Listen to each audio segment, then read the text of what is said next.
you should be able to just ask the person about their capabilities, engage whether, sometimes you talk to someone and you're a weirdo, like, I'm not going to sell this to you.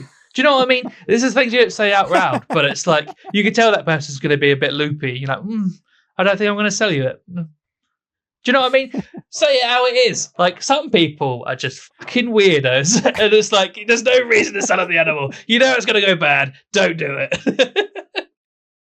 Today's episode is brought to you in part by Cold-Blooded Caffeine, a small batch coffee company built around reptiles, conservation, and really good coffee. Founded by Trey Hall and McKendrick Dunn, Cold-Blooded Caffeine connects roasted to order coffee with real-life conservation in coffee-producing countries. 5% of every bag sold goes directly to conservation efforts, and I'm excited to announce that the Expert and the Idiot podcast now has its own custom coffee blend.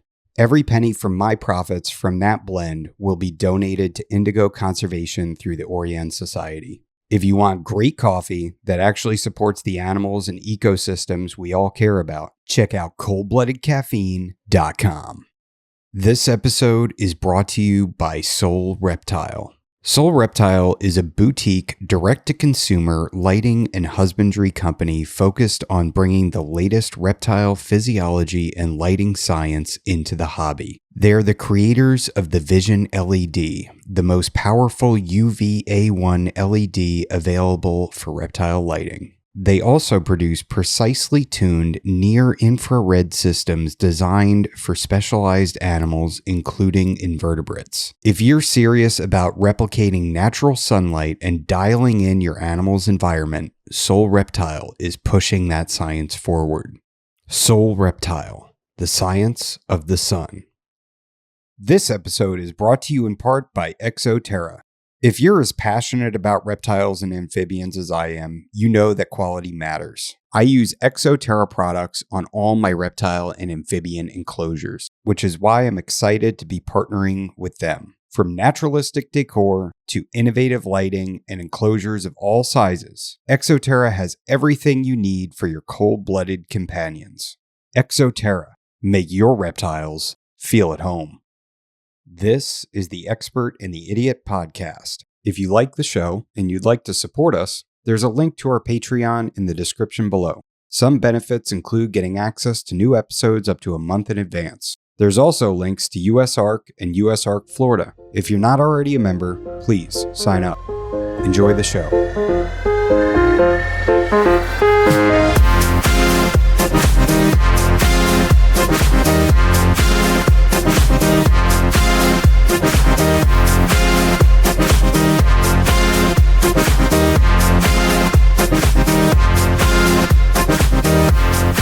All right, here we are, episode 126 of The Expert and the Idiot with Liam Sinclair. And yeah, man, I want to get into sort of some deep stuff, but I kind of want to get right into sort of your background and how you ended up doing reptiles and research, how you ended up researching reptiles.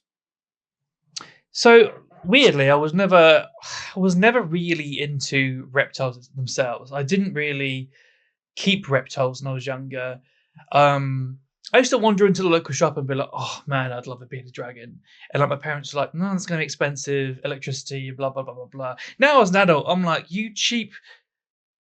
I don't know if you swear or not. I was going to swear then, but they're so cheap actually when you actually work out the electricity. But anyway, yeah. So I still wanted to be a zookeeper, so I went to college to get qualifications in like basically zookeeping, and then I went to university to do the higher up levels of that. And it was one of my tutors at the time that sold me a praying mantis. And then I had a praying mantis, and I was like, all the controlling humidity and stuff like that. Very different from like working with like hoofstock and like birds and stuff. I loved the fiddling of like trying to manipulate the environment and stuff. And then I did work experience in like a reptile store. At the end of that work experience, they were like, "Listen, we don't want you to go. We want to hire you." So I ended up working in a reptile store. Then, ironically, I was working with a lot of racks, which I think people will be surprised by. But yeah, and then I was working with like retics. I've worked with everything at this point. And then I went and worked in another store, and I was at Sinclair of Reptiles, which was like a really famous UK one for a couple of years. And then I started Reptiles and Research during COVID because obviously everyone was just sat during COVID with nothing to do. Mm. And then it just built up to where it is now. This episode is brought to you by Chewy. Most people think of Chewy for dog and cat food, but if you keep reptiles, you should absolutely be using them too. Chewy carries everything from all the brands you trust, like Exoterra, Arcadia, Zoomed, and everything in between. Live feeders to frozen rodents, enclosures, substrate, heat lamps, thermostats, water bowls, misters, and more, all in one place, shipped straight to your door. Sign up for Chewy Plus today, free for 30 days. You get free shipping, 5% rewards, and exclusive offers. I use Chewy, and you should too.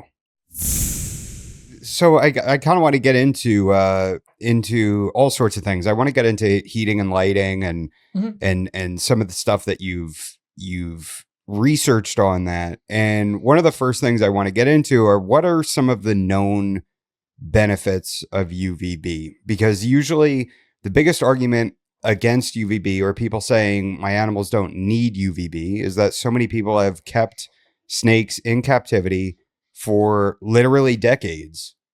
And they've never gotten UVB, so through your journey through, your keeping and your experience and looking at all this, literature and everything, what is the greatest justification for UVB?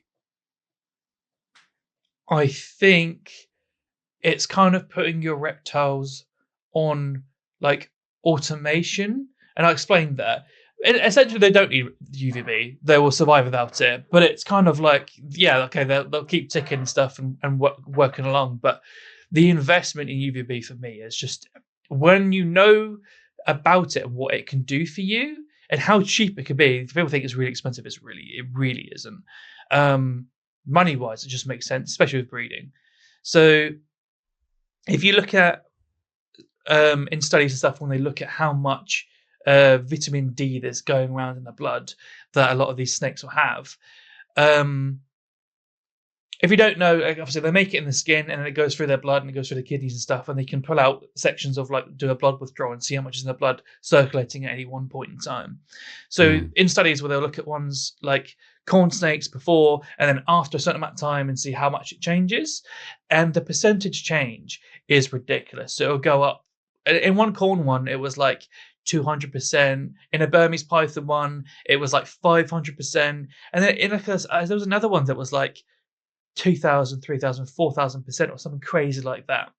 Wow. But what they must have then at that point is they have enough to get by to like put down calcium on their bones to actually functionally work. But all the like extra stuff that comes up on top once you've got this basic level established, and all the health and the immune response and just being this rock solid, like functioning animal, it's that upper echelon which they don't really tap into unless you like have near optimal amounts. But how it works with reptiles, and I know you would have had this conversation with Tom talking about like UVB and lighting and stuff, where essentially you have a certain amount of light that makes the UVB in them, and then a certain different light that makes the breaks, right?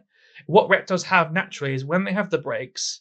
I mean, I'm glossing over a lot of science to make it like easy to understand. So Tom, don't pull your hair out. But essentially, they have the breaks, and once they get to like a fill line, they have other mechanisms to like recycle things and put it away. And the way that I kind of visualize it is what I say to people is imagine you have like a bucket or a glass where there's like a hole in the center of it. So as it's filling up from having UV, it's also like draining out so they don't overdose, right? But the point is, if reptiles that didn't have UVB were already like at top, like good levels of optimal amounts, right? How can they go 500% up? They can't, which means there was already low to begin with, but just enough that we don't notice like serious manifestations of like problems.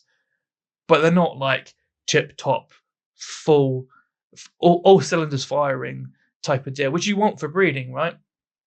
And then you think about with breeding, of like when they breed, all the vitamin D comes out of the blood and into the egg. So you think of like the albumin and things like vitamin D is a big part of like egg development as well. And then having available calcium to lay down, and that the neonate having the calcium to actually be able to like hatch properly, because calcium is used in like muscle contraction and things like that. So it's also important.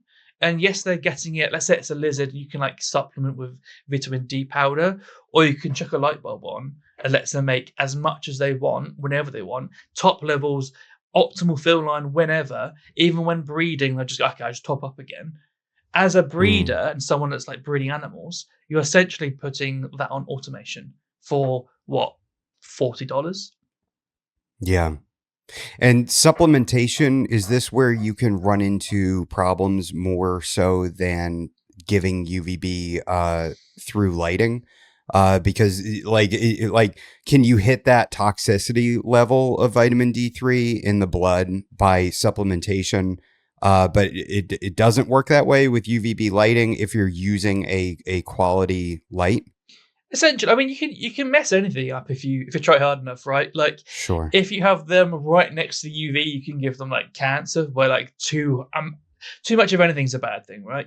Even if it's a good thing. So you can give cancer and stuff by having it really close, and not knowing what like amount you're giving. But also, if you're just shoveling vitamin D powder into them, yes, you can like cause them to overdose. But if you have the right amount at the right distance in a safe way, they can't overdose on like a normal, obviously like tube light. Then there's conversations with like LED UV and stuff like that, but that's way separate from like breeders that like, should I get UVB? That's a way different conversation. It's way down the lane, way down the road. If you're just talking about a normal UVB light, yeah, it's automation. Why wouldn't you? Because the dividends in return, it's silly not to think about it that way. Yeah, I mean the most expensive part is the fixture, right? And then it's getting the tube every, 12 to 18 months. It's, and you're dropping maybe 20, Sometimes. $30. This is what I'll say, right?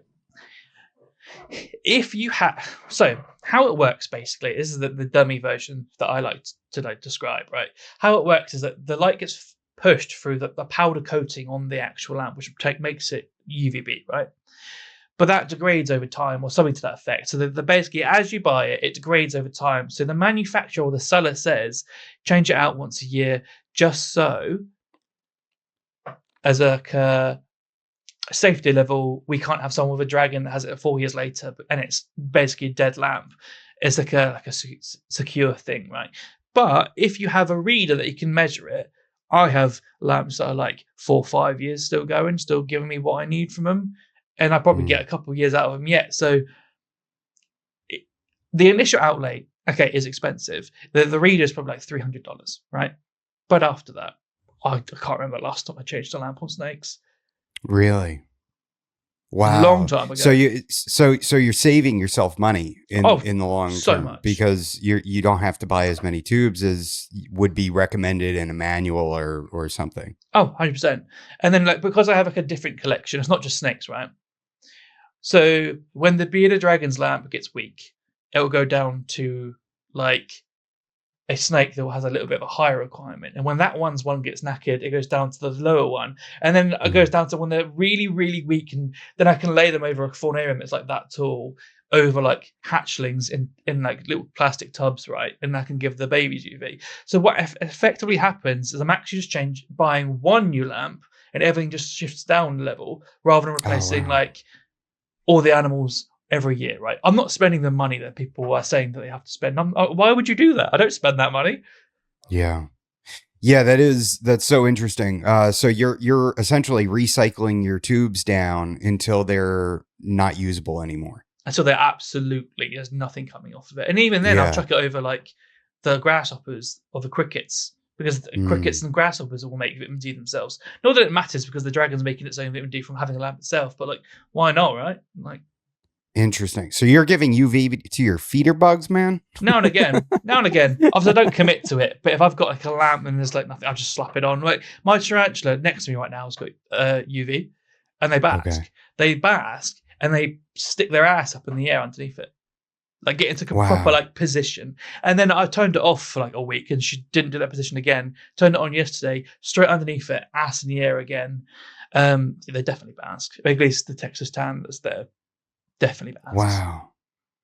Interesting. So she's doing like downward dog, like Basically, yeah, that abdomen is like high up in the air. I should have sent you a picture, but like it's very, very obvious as well. It's proper. that's very interesting. Now, so what about heating? I'd like to get some of your opinions on heating, the difference between radiant heat panels and incandescent bulbs and deep heat projectors and ceramic heat emitters. And I recently heard on a podcast, I can't remember the name of it off the top of my head, but I recently heard it was a non-animal related podcast. But they were talking about how like the incandescent bulbs do something to your mitochondria. Like there's benefits to incandescent bulbs. And I don't know. I don't know if you've heard that or if you've read anything about that, but I'm curious to get your opinion on when to use radiant heat panels, ideally, bulbs, deep heat projectors, ceramic heat emitters, all that. So I think what you need to just know is I haven't got all the health properties to having like a heat lamp memorized, right? I just know that there is a lot. So all you need to know is how to provide something, and then that animal can just go in and out and choose what it wants, right? So there's two things you need to remember. There is a basking spot, which is what I like to use the heat lamp for, and then just the air temperature. That's literally all there is. So what I will do is I will use the heat lamp for the basking spot, so they can get that patch to go sit in their sunshine, right, and warm up to whatever temperature they want. And then it's the air temperature. Most of the time, if it's a temperate species, I won't use like a ceramic or a radiant heat panel. But if it's something that I need to control the air temperature for, I will have a ceramic or a radiant heat panel just control the air temperature. Hmm.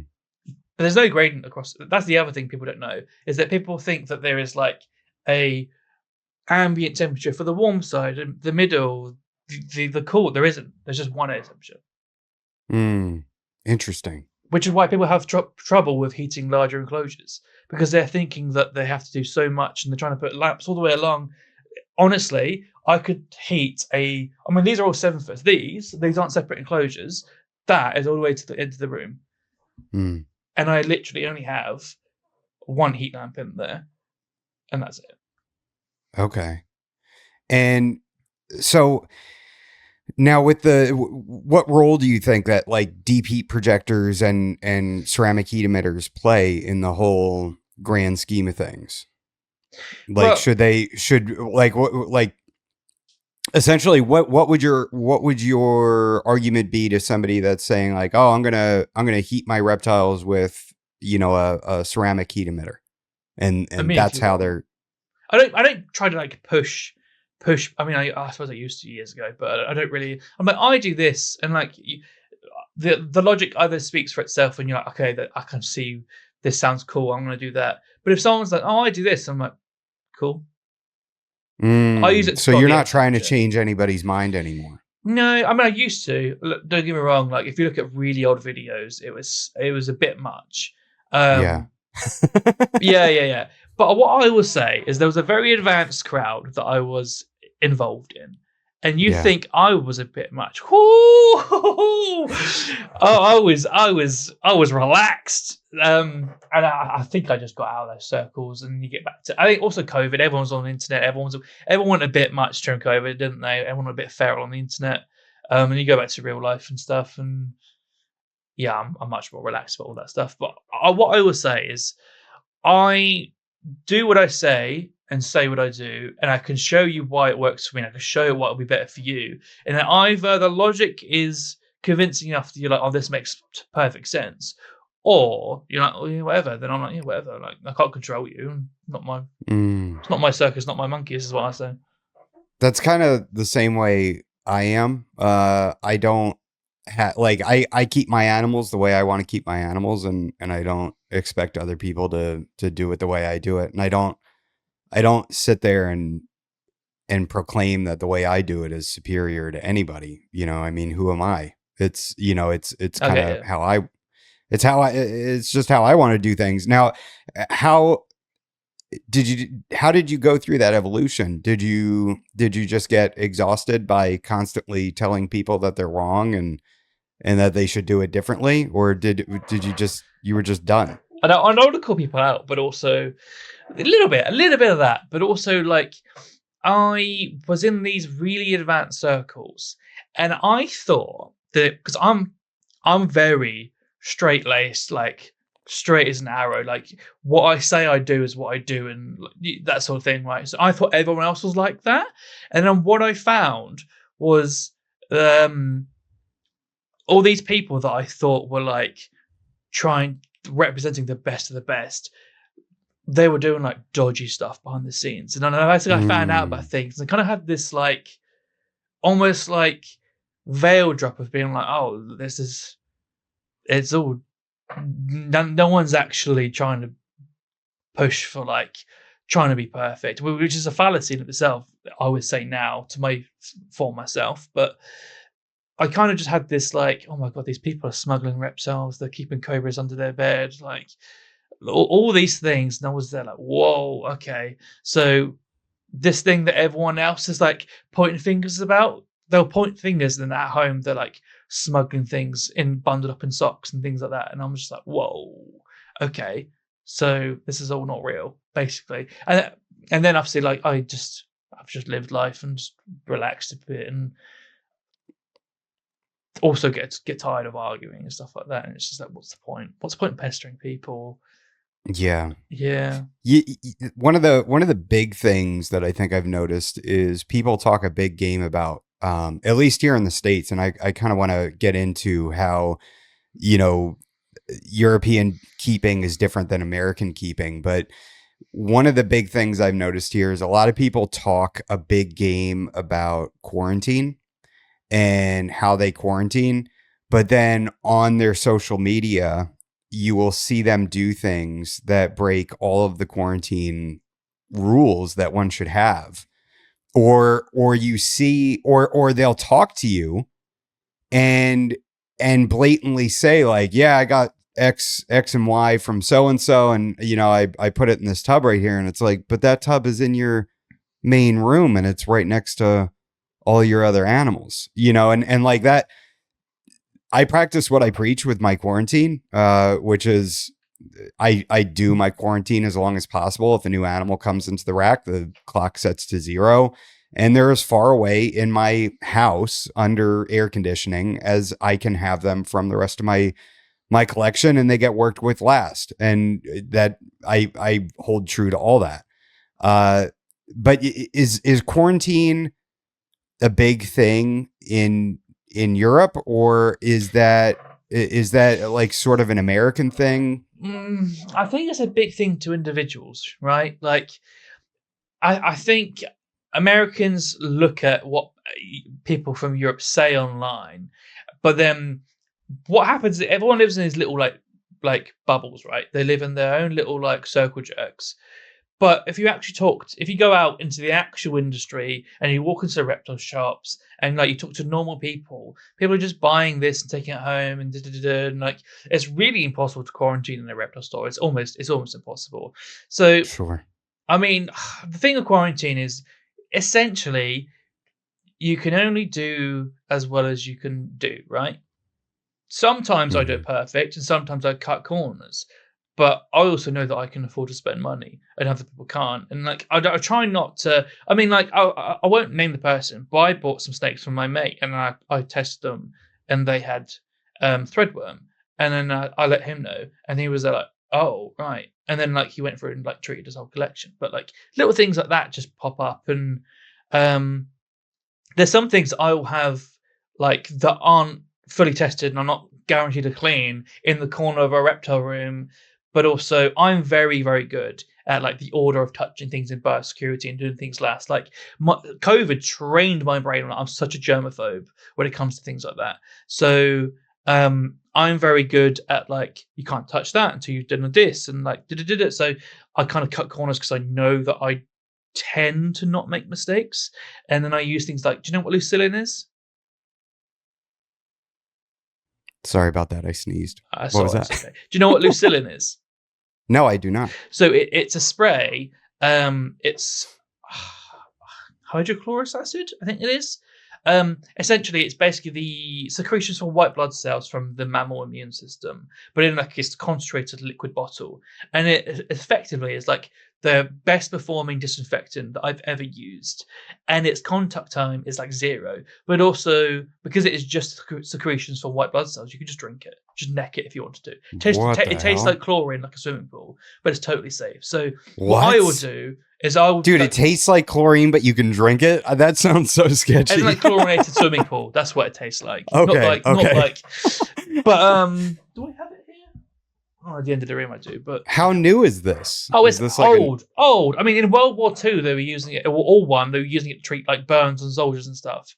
Wow. But the acid itself. I mean, Lucillin's a brand. They've got their own like formula and it's concentrated and stuff, but it's really cheap. You can buy it. I've been selling it in my care guides and stuff on Amazon. I've been like, this, just honestly, don't worry about disinfectant for this and this and this. Just buy this bottle and throw it everywhere. Because do you know what? If you've got some wild caught snake at the back and it's got some cut on its back, you can squirt it from the other side of the room. It disinfect its back. You can go in the water bowls. It doesn't matter. So you can use it to treat the burns on the lizard. You can treat it to disinfect the enclosure. But the point I was going to say is it will spray my hands and my arms as I'm moving. I'll spray the tub lid. And I can just throw it around. So I use that to kind of like, as a safe base as well, like that. But yeah, I've got some things that I've got in corners. I mean, some of our snakes in one room's got Nido. And some stuff's clear, and I'm just like compartmentalizing like rooms in my mind and things like that. But the best way to do it is to have a whole. You have Nido positive animals in your collection? Yeah. Okay, can you walk me through that? Like how did you find out, and how do you keep that animal with it being Nido positive? Well, this will go into like breeding later on, right?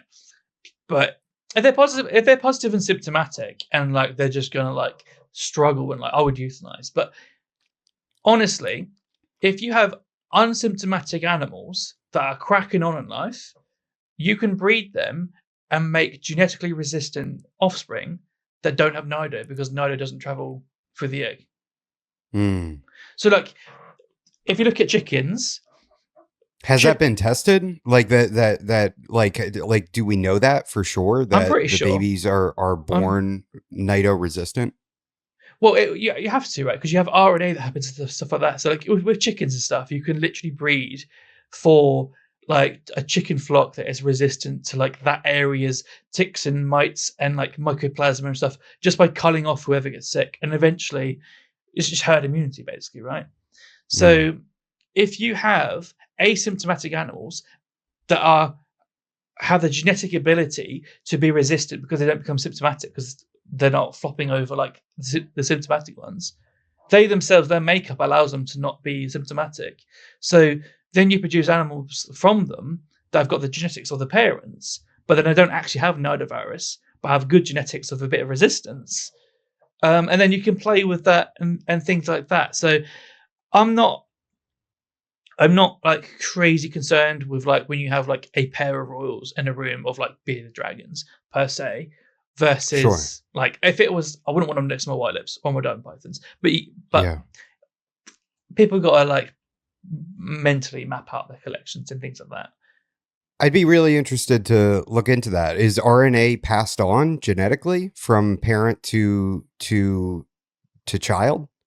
Yeah, so when animals breed and stuff, like even like there's a certain level of like environmental factors that like alter the RNA stuff with animals. So when they breed, that affects them going forward and breeding and like going down the line and things like that. So if you have animals that experience certain factors in life, the RNA can be affected by that, and then that also goes into like the offspring. So like behavior and stuff like that. So when people are breeding dogs, for example, they will look for things like in behavior and stuff, and what affects how you keep it, and diet and stuff affects the RNA, which affects the quality of the offspring. And that's how you think about your program as a whole, right? Interesting. I know that, I just have never heard that before. And I know that, I know stress can, I know that the stress of a mother during gestation can affect offspring. I know that that can make that Mm-hmm. individual more prone to, I think, anxiety and obsessive compulsive and, all these things. Right. And I know that I'm sure that diet plays a role too. Right. I mean, clearly, and like chemicals, that's why pregnant women don't smoke. Right. Like, so I'm sure that there's something to that. I had just never heard that before. That would be interesting. I'd like to research that more, because I know that the pathogen, at least with pythons or something that lays eggs, won't be passed down to the offspring, right? But something like a boa, that goes out the window because Yeah, the they're different. carrying it full term, Uh yeah, so that's very interesting stuff. Now, have you heard about any, now also it's the strains of Nido, right, play a Mm-hmm. huge role on that. I mean, there's strains that are much more uh what's the word I'm looking for? They're more deadly Yeah, yeah. to the host animal than others, similar to COVID or anything else, right? Like there's certain strains that could really put you through the ringer, and then others Mm-hmm. that were more dialed back. Same with flu and all that. Uh, so you keep animals that are non-symptomatic, that are NITO positive, and how did you find out that they are NITO positive? Did you just Testing. randomly test, or did an RI show up and then you tested and found out? No, we just test. Well, I test a lot. Like it, it all depends on what you're trying to do, right? Like, for example, like adenovirus in bearded dragons. With adenovirus, most of them have adenovirus, but it really doesn't cause too many problems in dragons that have adenovirus, unless like they go through some event that's traumatic and the immune system drops, and then they get a flare up, and then the system kind of tips out of balance, right? But most of them in the wild have adenovirus. Most in captivity have adenovirus. I mean, my bearded dragon is about a decade. She's got adenovirus, but people associate adenovirus with having that like stargazing and like it's a fatal thing. It's not. So, my approach to adenovirus in dragons, for example, and I've just jumped from Nido, is like it's not a problem until it's a problem, right?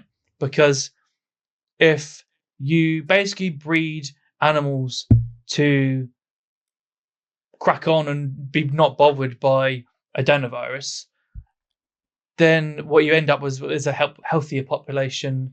And the animals that haven't got the ability to crack on with it and can become symptomatic, and then it's a problem. And then what you would do in a breeding program would be cull that. But largely, as like keeping, that would be something that's like, okay, that person needs to think about what they want to do with the animal. Hmm. Do you breed everything that you keep, or do you just have like pet animals? Like when you referenced keeping duns, pythons, and white-lipped pythons, do you keep everything in pairs or trios, or even greater numbers, or do you just have a single of those animals? It depends. It depends. Like my bearded dragon, no. Um, I've got a pair of carpets. I've got a pair of southern white lips. What Uh, kind of carpets? diamonds.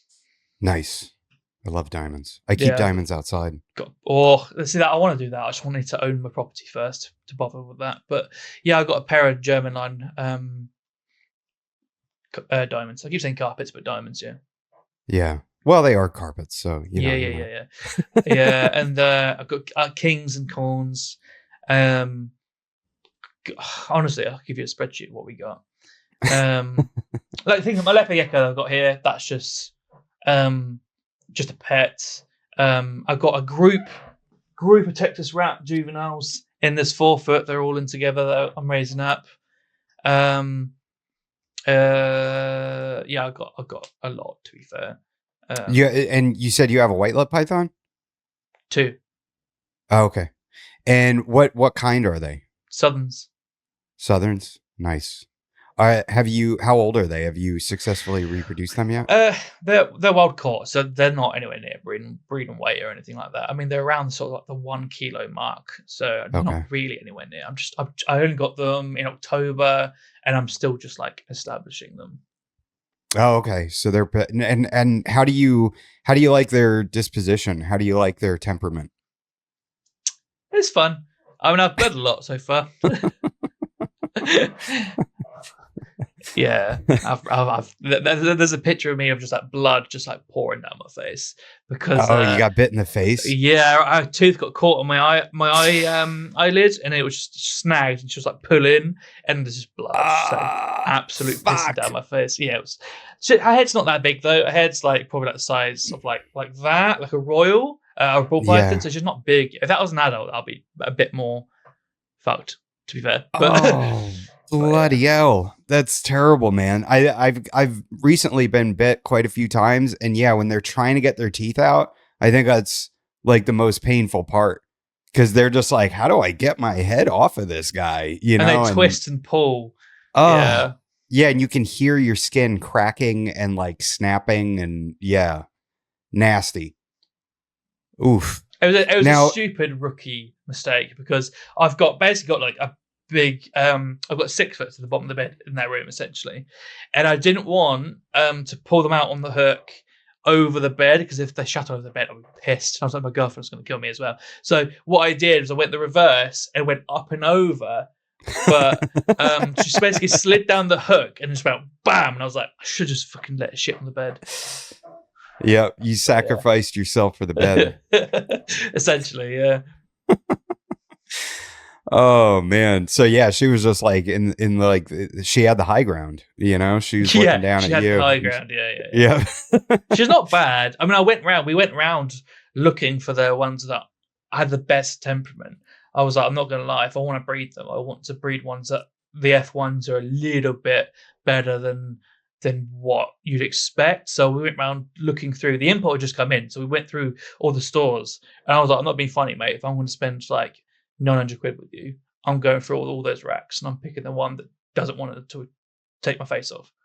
Yeah, man.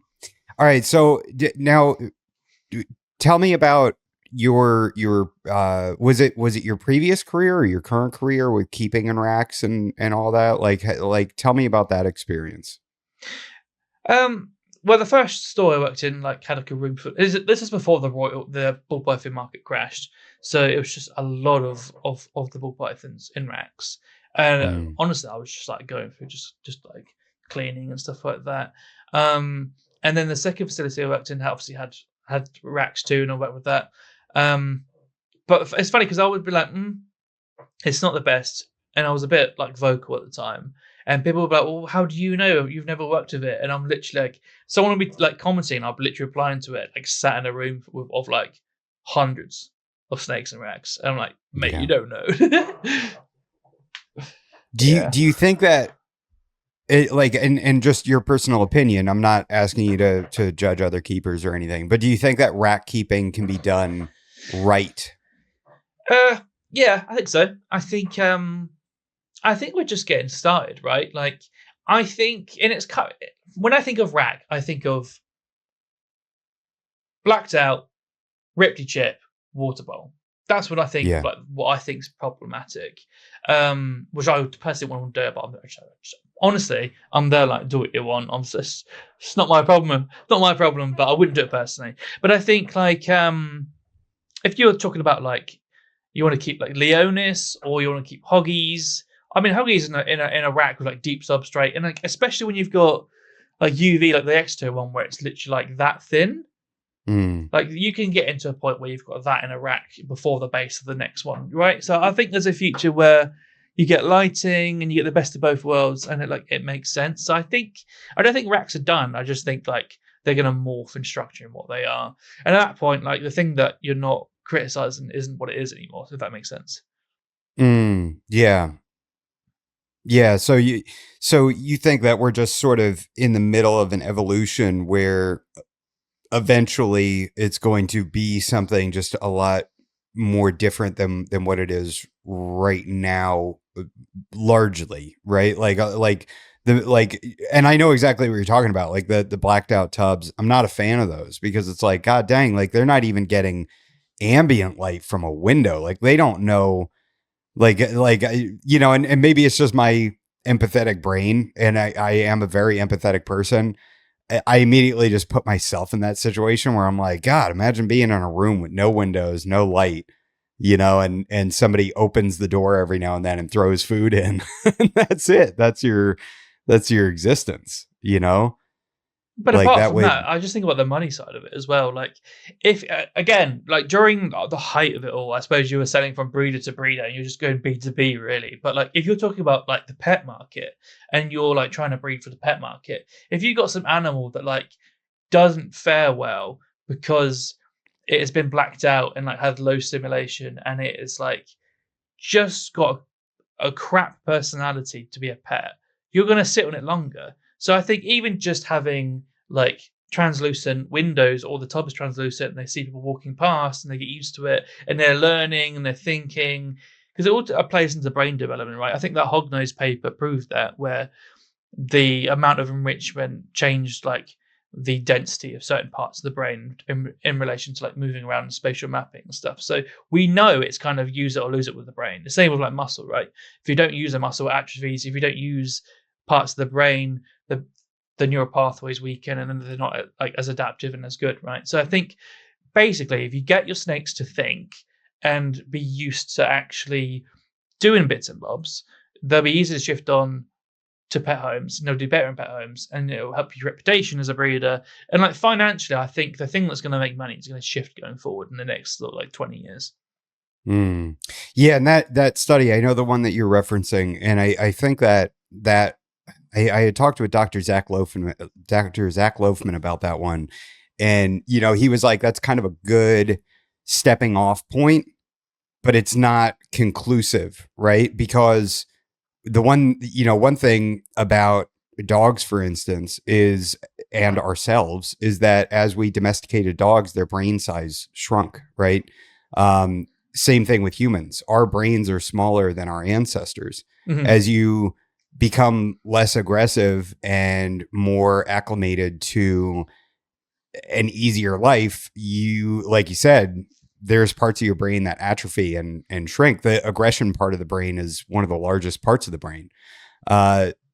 So we've naturally selected for mates that are less violent, less aggressive, and actually technically have a smaller brain by volume. I'd love to see more research like that done, but also with just a bigger sample size, and maybe with more conclusive evidence that larger brain actually equals better. I know that there was a study done on indigo snakes, and it talked about how beneficial lighting was for them. But then it talked about how enrichment. I should have sent you the paper. I didn't know if that's okay. I was going to bring this off the cuff. I'm sure I've misquoted things as well. I wouldn't be too worried about it. It's a podcast. But the indigo one, it was interesting because it said something about like how enrichment caused them to have. I think they were testing their stool for cortisol. Does that make sense? Mm-hmm. I understand that. So they as they added enrichment and changed enrichment in their enclosure, it actually caused more cortisol, but the lighting was actually a net positive. Like the lighting was very beneficial for them. I can't remember what metric they used for that though, but it is, I wish that there was just more scientific research being done on these animals in captivity. I feel like it's so important. It's so difficult as well, though. Like, I agree. Like, I would love to see more studies done with the brain stuff. But then, at the same time, like the guy, his name's Goku, the one that did that paper. He was down like Dragon Ball Z. Yeah. But down if he did, down if he didn't. Right, where like he killed a bunch of snakes to look at the brains to like definitive, like this is what's happened, and then everyone cried that he killed a load of snakes and he's this horrible person. And then the other half are crying, well, it's too small a sample size. He's like, well, what do you want from me? Like, do you know what I mean? Yeah. You didn't kill enough snakes, man. Yeah. So, yeah. I think for me, I'm like, it's one of those things that is conserved, largely conserved across taxa. Like the whole thing of use it or lose it. It's in bees, it's in fish. They did it in rattlesnakes. It does it in mice, and now obviously you see it in the hognose snakes. But it's one of those things of like obviously how the brain builds and works. Largely was kind of like established very early on before a lot of taxa like departed from each other like millions of years ago, right? So I think yes, obviously, like for example, us are more complex and have far greater cognitive abilities than say, like a hognose or a chimp or da da da da da da da da. But the whole basics of like, if you repeat this action, these two neurons build a pathway, and the more you repeat that action, like the pathway becomes strengthened. It's like hand-eye coordination, right? That's a perfect example of like strengthening that neural pathway. I think the building blocks of that was established a long time ago, and we know it's highly conserved across taxa. So I think we need more research to look at like, well, what is it that is making big impacts, and what is like diminished returns here and there. But I think the whole like, if we use our common sense and look at this and this and this is like the conserved stuff, like we can make educated guesses around that. Do you know what I mean?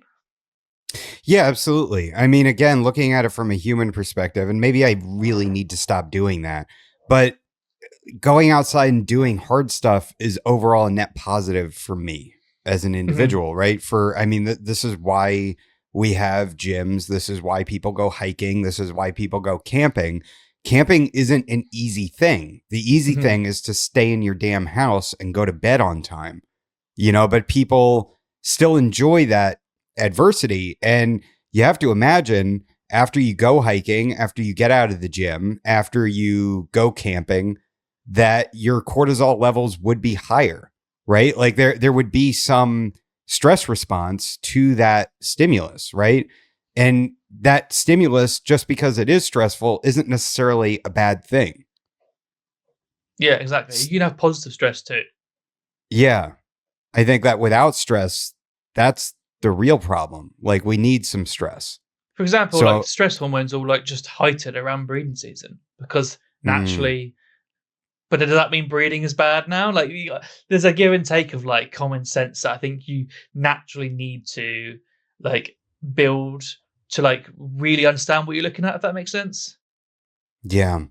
Do you know of anything that's been done on whether or not breeding your reptiles is actually bad for their health, if it shortens the lifespan of a female animal, or if it makes it less likely for them to develop cancers? Because I've heard it anecdotally from both sides.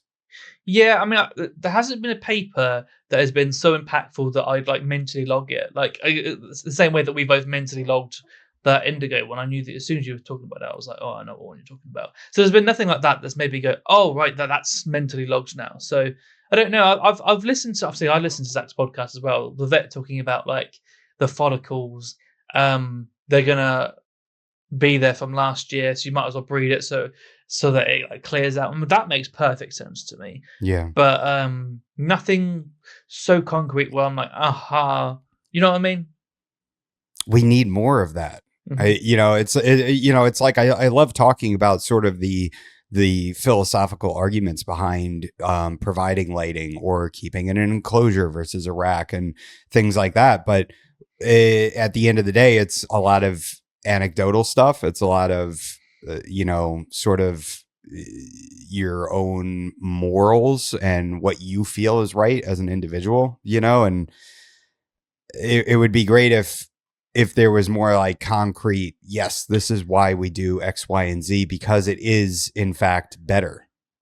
Yeah, I think it's just because the reptile industry is so far behind. When you think of like, I watched this like racehorse breeder on YouTube, right?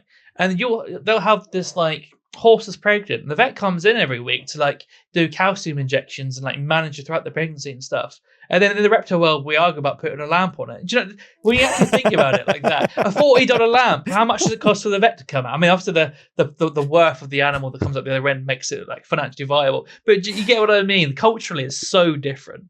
Yeah. Have you heard that story of TC Houston, the guy that used to do Reptile Mountain, the skink breeder? No. So No, please tell me. I don't know the numbers, so I'm going to make up the numbers just to Sure. illustrate the point of the story, right? Which is the result. So he was like, "Oh, I've got things to do this year. I don't want to have 70 odd skink babies this year." So he like halved the amount of breeding females he had, right? And then he upgraded lighting stuff. He's like, "Oh, I'm going to give, because I've got less, I'm going to give UV."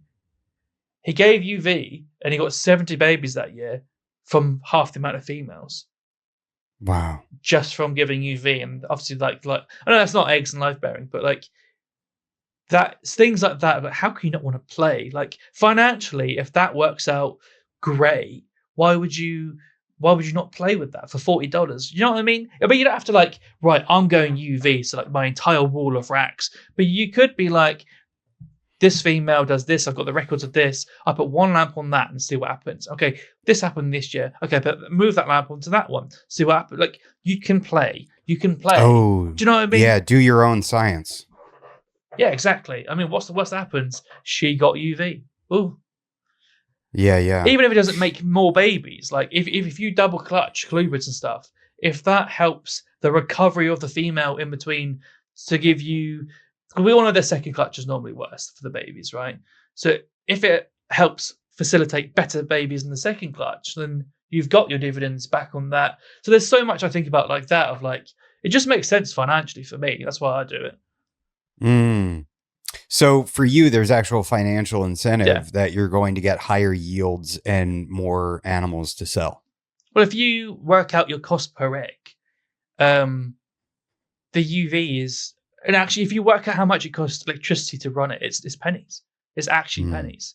So even if you get one more baby that year, if it's something expensive as well, you're laughing. You're actually laughing. So for me, when I think about breeding and like people have really expensive animals where like, especially if an extra egg is like $2.5 grand or something, and then they don't do everything they can to facilitate maximizing the potential of that breeding. I'm like, what are you doing? It's $40. Yeah.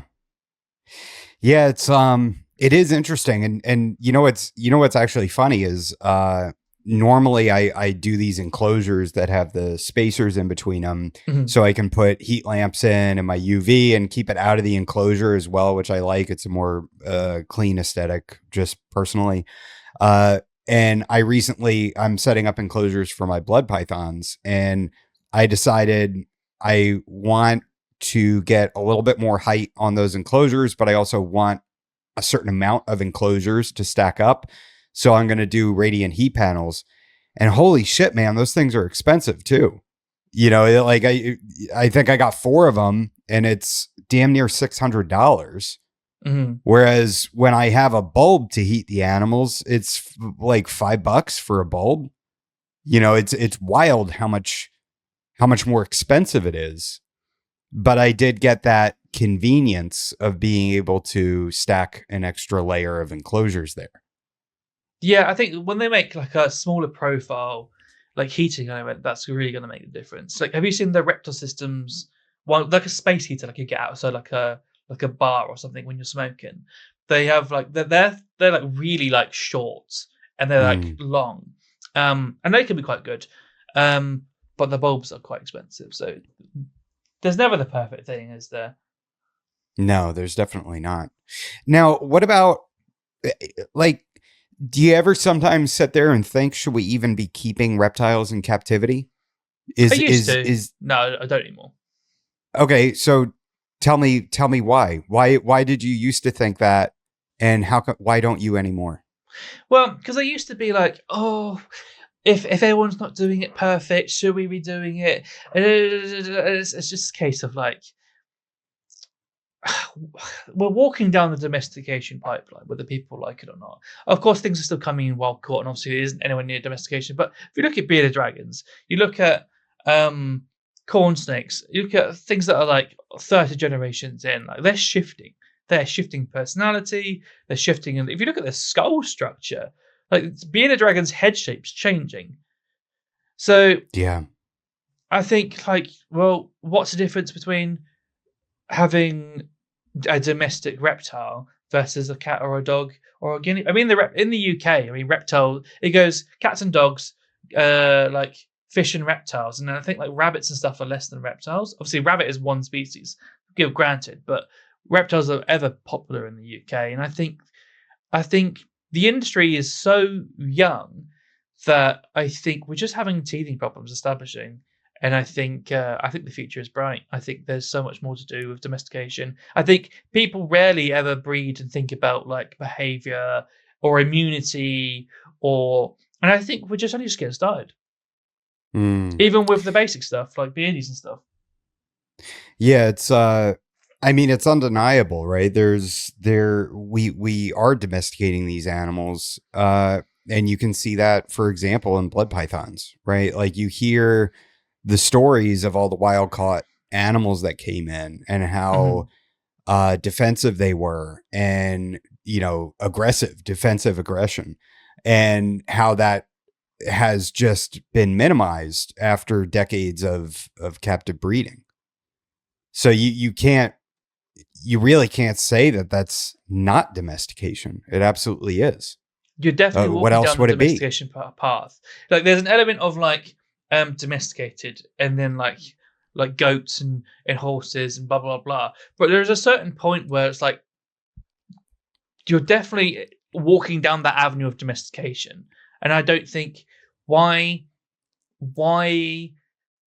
I think with ethics you have to be consistent. So if you're saying that like budgerigars and like rabbits is okay and cats and dogs is okay, well, why is not a bearded dragon okay? Or I mean, maybe the wild caught stuff with like the mass importation of Asian vine snake, they just come in and just croak it. I don't think we need that. I think that's going to filter out on its own. And I think our captive populations and stuff, we're going to move into that domesticated, because you can't not, right? You can't not. This is why I don't think much of locality. I'm not really interested, because locality ceases to be locality after you're just breeding it in captivity, because you shift it. Do you think that? I mean, so then what is it? Are you shifting into a line? Is it just a line bred animal in your opinion? Well, everything's lines. You can't not. Everything is a line. You can't not being a line. And you think about like from the very first thing that crawled out onto land, all the way to like you and me. There was ancestor, and each thing progressively was something else. But they were all like, you had a line from that to you, and there's a line from that to me. But people think like, oh, it goes like, I don't know, fish, like reptiles, mammal-like reptiles, mammals, oh, us. And it's like, we come from the blob of human, then us. It's like, there was a line from that fish all the way down to you. And after the lines mix, and so they're all sort of similar. But like, it's all a line. The only thing that matters is lines. Yeah, that's really interesting.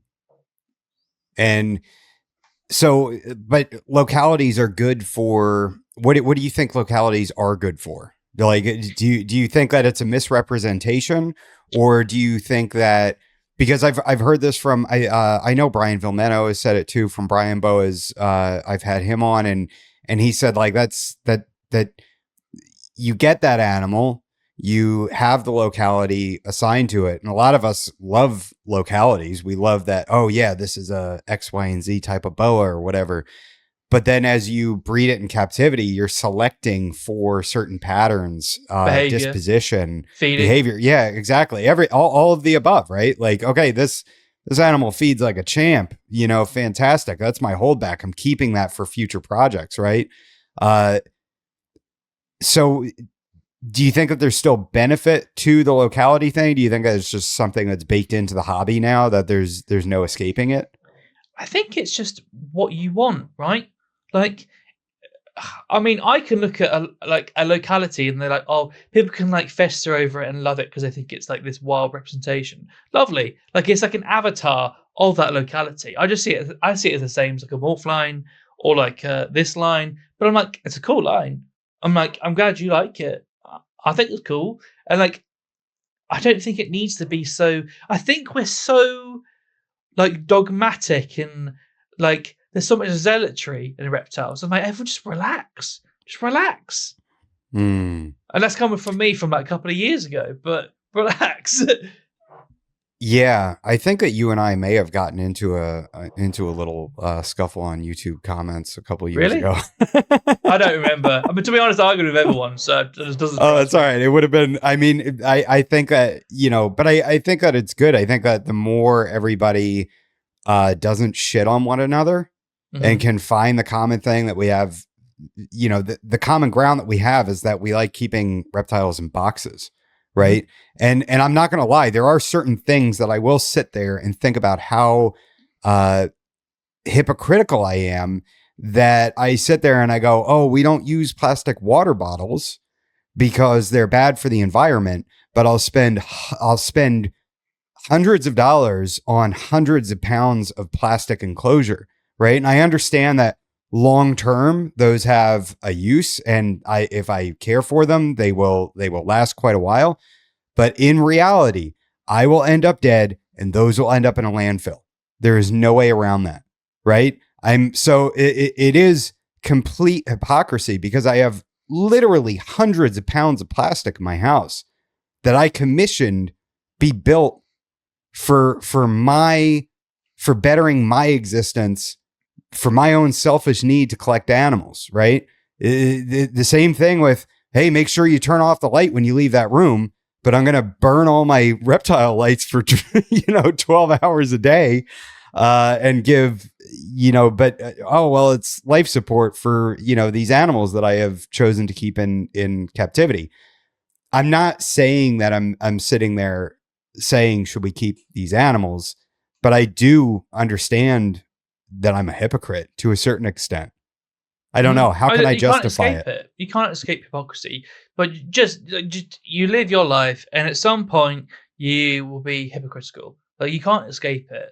I just think people just need to relax about it. And like, I mean, for example, so many people would be like, "Oh my god, you keep them in boxes? That's disgusting." Once they've got a burger in one hand and chicken nuggets in the other hand, but I don't begrudge them for eating meat. I eat meat, but I think just a bit of self awareness, and you'd be like, oh, I'll just stop running my mouth a little bit then, because like, how can I say that when I'm sat here doing this? So I think it doesn't matter what you do. I think you're always going to be a hypocrite at some stage, and I think just a little bit of like, honestly, I think kindness is the biggest thing. Just like a bit of patience for each other, patience for yourself, self awareness, and just chilling out. Really, I think just chill out. Yeah. I think kindness is so important. And I think that runs in short supply these days, for sure. We're all cattle It's, to the elites now, anyway. So yeah, exactly. It is. Yeah. We're all cogs in the machine that we're in. very much. But, and I think honestly, one of the coolest things that I've been able to do is keep diamond pythons outside. Oh, Uh, mate. I really, because it's free. There's Hmm. no energy consumption. Like obviously it's not free, but the upkeep, the maintenance is near free. It's just so much easier. And seeing them just have everything that they need, like, oh, it's bloody hot and they hide, and now it's cool and they're basking, and now it's raining and they're sitting out in the rain, and like it's incredible being able to see them display these behaviors as naturally as I can do in captivity. But Yeah. there that's one thing that I wish more people could do it, but not everybody is in the right climate. Yeah, I think a lot of people can do it for parts of the year. I mean, I could keep diamonds probably outside for what 2, 3 months of the year, maybe. I think I could go out for the summer. I really think I could.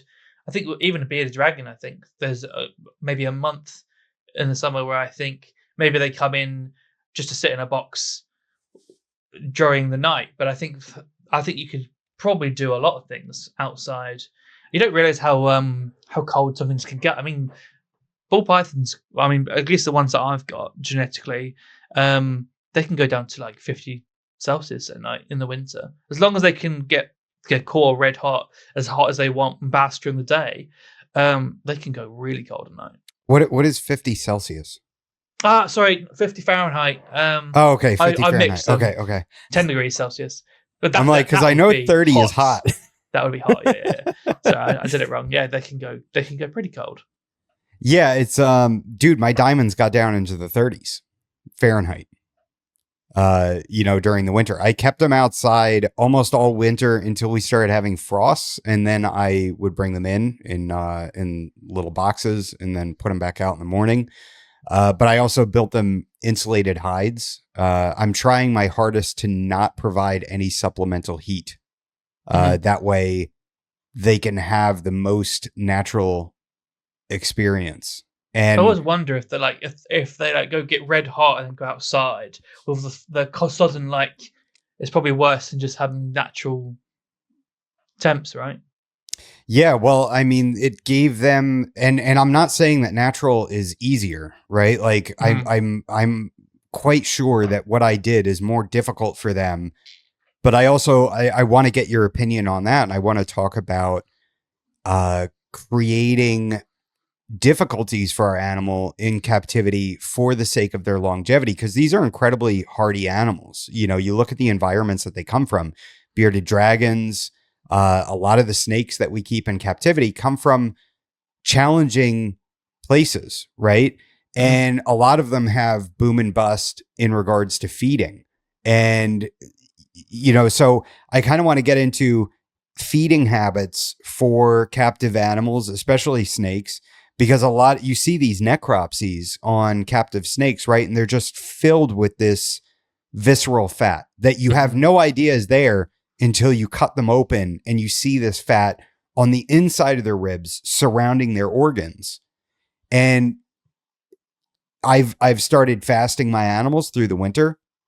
So the cold months, I think they ate once in a 3.5 month period. And there was no change in their body composition, at least not visually. They all looked fantastic. Is that what are your opinions on feeding? Are we feeding too much? How do we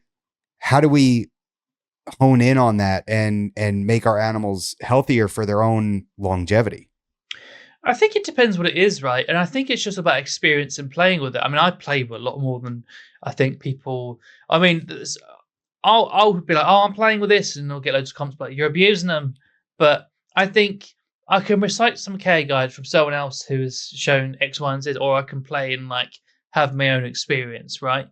That's how I found out I can take at least the ball pythons I have down to 10 degrees at night, and they can just crack on. And then obviously that rock they can get under the basking spot gets a little bit warmer than that and holds it throughout the night and stuff. But unless you play, you don't know. So what I would say is, obviously, I think learning and reading up on things. I don't know if you listened to the latest CCR episode where he's talking about the paper on the olive, or was it the water pythons in Australia, where the metabolic rate can be set based on how much you feed them when they're younger.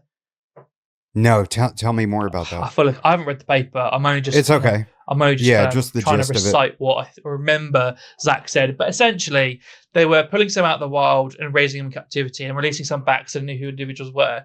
And I think they found that the babies that were fed more and got more calories as they were younger basically set their metabolic rate so that when they're older, if you had two individuals and fed them exactly the same, the one that you set the metabolic rate higher would grow faster and bigger, arguably you could say grow better, on the same amount of calories because you set the metabolic rate. And that makes total sense to me. Imagine you're born into an environment where there's no food around, you got no calories. And it's like, okay, your body, this is where RNA comes into it, right? Adaptive, when you're like, okay, I don't grow very much because there's not many. If I grow big, there won't be the calories to maintain it, right? But if you're born and there's food everywhere, you're like, I can grow big now. So I think that makes total sense. But the element of setting the metabolic rate, that's so interesting. And I think they were talking about black races where they were eating way more frequently than everyone thought. And so I think you're going to have to take things like that into consideration, but also play it by ear and figure it out and look at their behavior as well. My royals, I feed once a month, my bull pythons. Sure. But then at some periods, especially earlier on, I think I fed my king snakes too little. and then I realized, okay, I feed them a bit more, and I find the rate. But there's one of them where, even though it's the exact same species, I've got a male and female, I can feed them the exact same amount, and he will like lose weight faster than her. So I have to feed him a little bit more. So I think you just need to like gauge it. Like my diamond, I think I fed him like once, twice in the winter, and the year before that I didn't feed him once during the winter. And then the second year I was like, no, I think I should give him a bit more meals in the winter. He'll still take it. He can bask, right, get core up, blah blah blah. I think I think it's just experience and like being willingness to like take it in and adapt your play as information comes to you, right? Yeah. Yeah, I think so. I mean, it's very interesting because I know that on CCR they were talking about the colubrids, wild colubrids, and how much they're eating and how fast they're growing in that first year of life as well. And that, and I think he went out of his way to say like, this doesn't necessarily apply to boas and pythons, right? Because they just have such a different metabolic rate.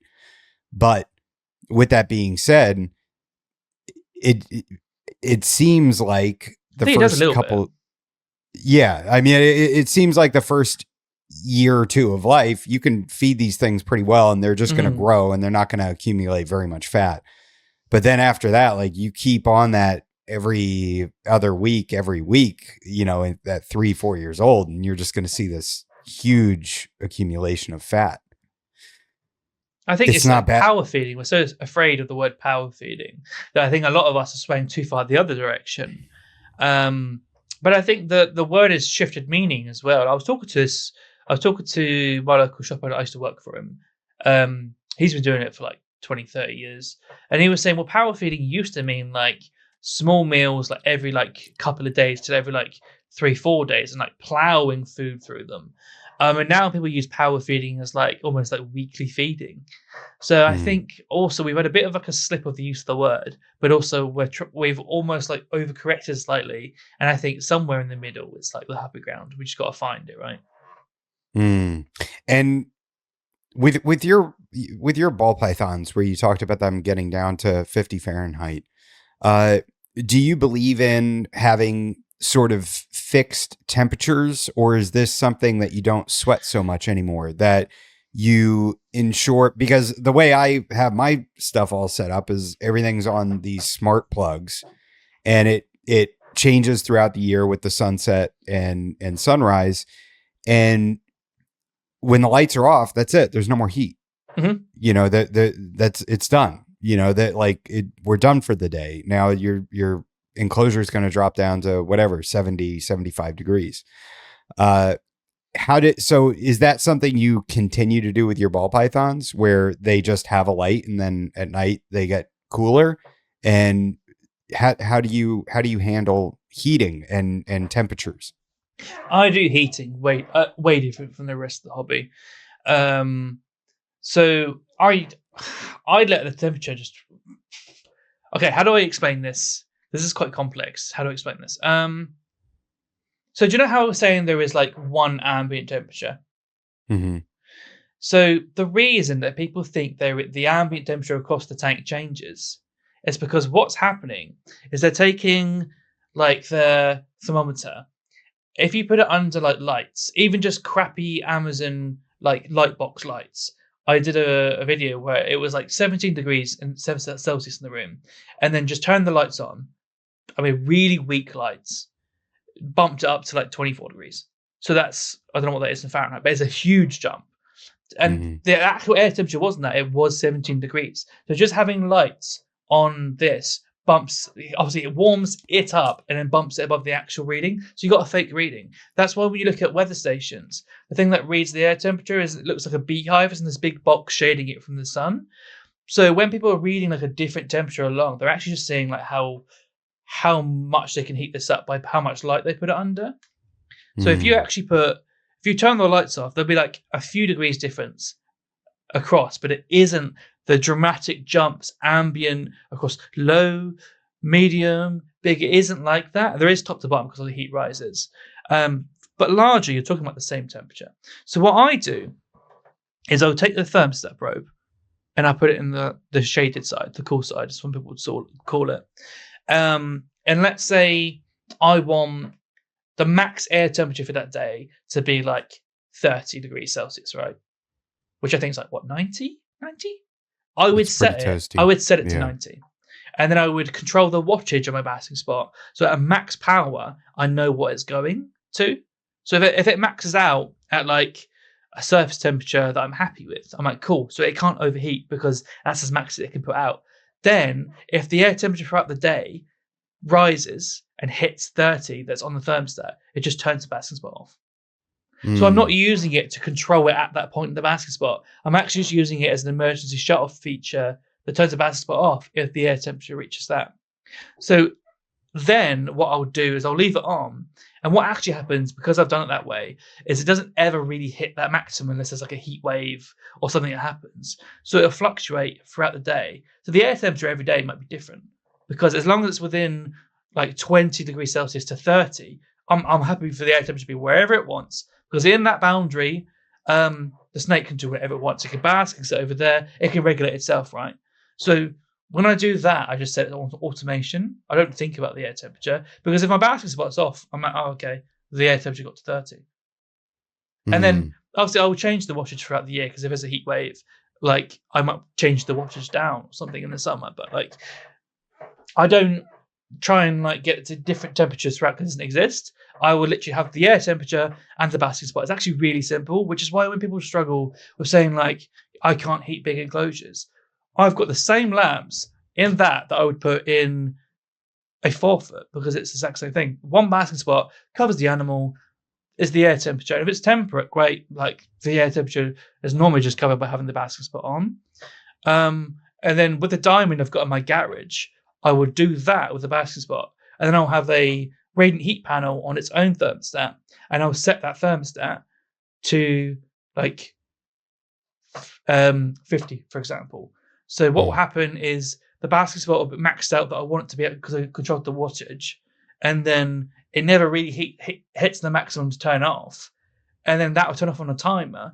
But I'd leave the radiant heat panel on constant. So when that turns off and the tank normally starts cooling, it'll cool until it gets to like 50, and then the radiant heat panel will be held at 50.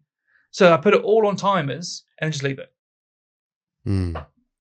That's a bit complex, but no, it's interesting, because it's I do mine based off the sunrise and sunset. My enclosures get pretty hot some days, but I'm not worried about it, because my animals aren't pushing or trying to get out of their enclosure. In fact, sometimes, depending on if they just ate, they might soak up a hot spot that's 95 degrees, 96 degrees. That's a lot. Yeah. My boas, if they're in shed, they don't want to get out from under their heat lamp. They just sit there and they'll cook. Not literally. And like I said, it's still a safe temperature. I used to sweat the minutia of hot spots and everything a lot more. And I can honestly say, once I started keeping animals outside, I'm like, I'm temp gunning a surface temperature that's 120 degrees, and they're laying out in it. Not all day, but it's what they want, so do you think that that's important, to just give them the ability to choose what they want based on what they're feeling, whether they're in shed or they just ate, or, do you think that we just coddle our animals way too much with these, it can't get over 88 degrees, or, it's going to be a nightmare? It's like, go put some pythons outside and get back to me on that. Yeah, I think people are too afraid to fail as well, and like play around with things. So people do coddle, and they don't realize how hard these animals are. But I think I think it depends on the tank, right? And I think people go down right. I was going to mention something else, but that goes down a whole rabbit hole. So I'll mention this first. I think people have to sweat the minutia when the tank is so small. I think the larger you get, I don't even know what the air temperature is. Don't know. but it's too big to fail, so it doesn't matter. And same with fish tanks, right? If you have like a really tiny fish tank, you got to sweat the small stuff over like the water chemistry. But a big body of water, it's much harder for like have the big swings because it's such a big volume of water. So it's actually when people get marine tanks, they say go bigger because it's actually easier to maintain. And I think that when I have like, especially screen top, if it's screen top, I don't even use a thermostat. If it's screen top, the air just goes whoosh. It's like, all right, everything cool. escapes. Basking spot, lovely. Yeah. All right, so what was the rabbit hole? The rabbit, God, I'm trying to think what the rabbit hole was now. Damn it, man. Oh, no. The rabbit hole was like people get, there's the dogma and the zealotry, right? That forces people down into like thought baskets, right? Because it stops people from thinking. And because people are so aggressive, they don't allow you to play and get experience. Because you talk about the people that came before us, right? So I tried this and it failed. And I tried this and this failed. But on the X amount of times, I found this nugget method that we all use now because it's already been found by this person, right? But now it's like you're not allowed to play because if you play, you get demonized, right? And then people can't think clearly because they get forced down into these thought baskets, is what I call them, where you think this way in this scenario, and you can't think any other way. But in this scenario, you think the opposite, and it's well, how does that make sense? For example, we just talked about air temperature, right? What's the air temperature in a rack? You don't measure air temperature in a rack. You measure it with a temp gun, if that. What's the air temperature? You don't know because culturally you don't measure air temperature in a rack. Do you see what I mean? But the basics of like measuring air temperature is always taught to beginners when we're setting up a reptile tank, right? So why do we not do that? Why does that thought not cross over the boundary as you think about things as a whole? And there's so many examples like that where people are down these little lanes of thought they cannot escape. For example, this person was struggling with, they upgraded their bull python from one size rack to the other, and then it stopped eating. And I was like, well, the problem's the space. And it wasn't because the space was bigger. The problem is that it was in a tank, a drawer where it was like curled up and it was hugged on all sides, right? It was quite big for that thing.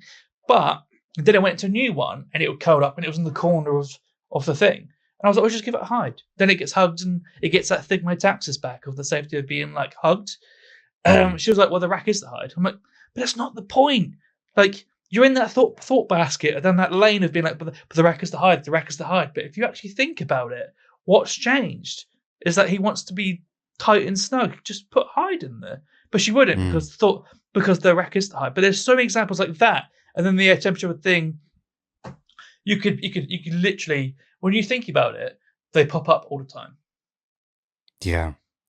Do you think that's one of the biggest issues is that we just get stuck in these lanes of thought and we can't get out of it because it breaks outside the dogma? Breaks the social contract within. Do you know what I mean? Yeah. For example, I've been playing with my white lips and I fucked up and she's got an RI. I was like, oh well, I'll go sort that. Took it to the vets. I was like, all right, well, I was playing and I took it a bit too far, but oh well, remedy that. What did you do that caused the? I was like, how dry could she go? Oh boy. I was like, how much could I play with like humid hides and things like that and airflow? And I was just tinkering and she got an all right. I was like, all right, fair enough. Okay. I could have looked at care guides and been like, obviously you shouldn't do that. But I'm like, they also would say I can't take bull pythons down to 10 degrees because they would die below 20, right? So I was just playing. And I'm like, okay, cool. Yeah. Okay.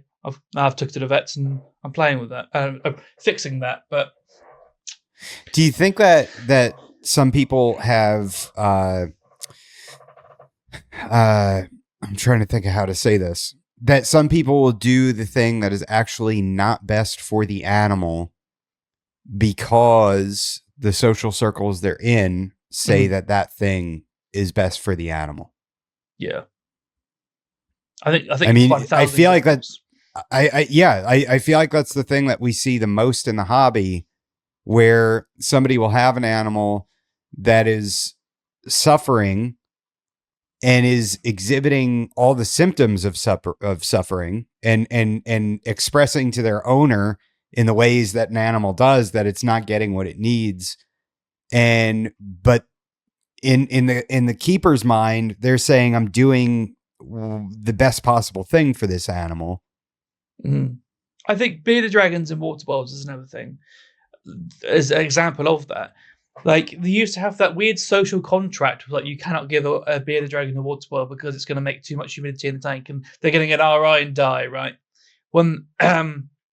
So they would spend a week not giving it a water bowl, dehydrating it for a week because it wasn't eating veg and they were just feeding it bugs as well, right? So you would have that opportunity to hydrate, and then at the end of the week they give it a bath to try and get a drink, and like, well, why don't you give it a water bowl?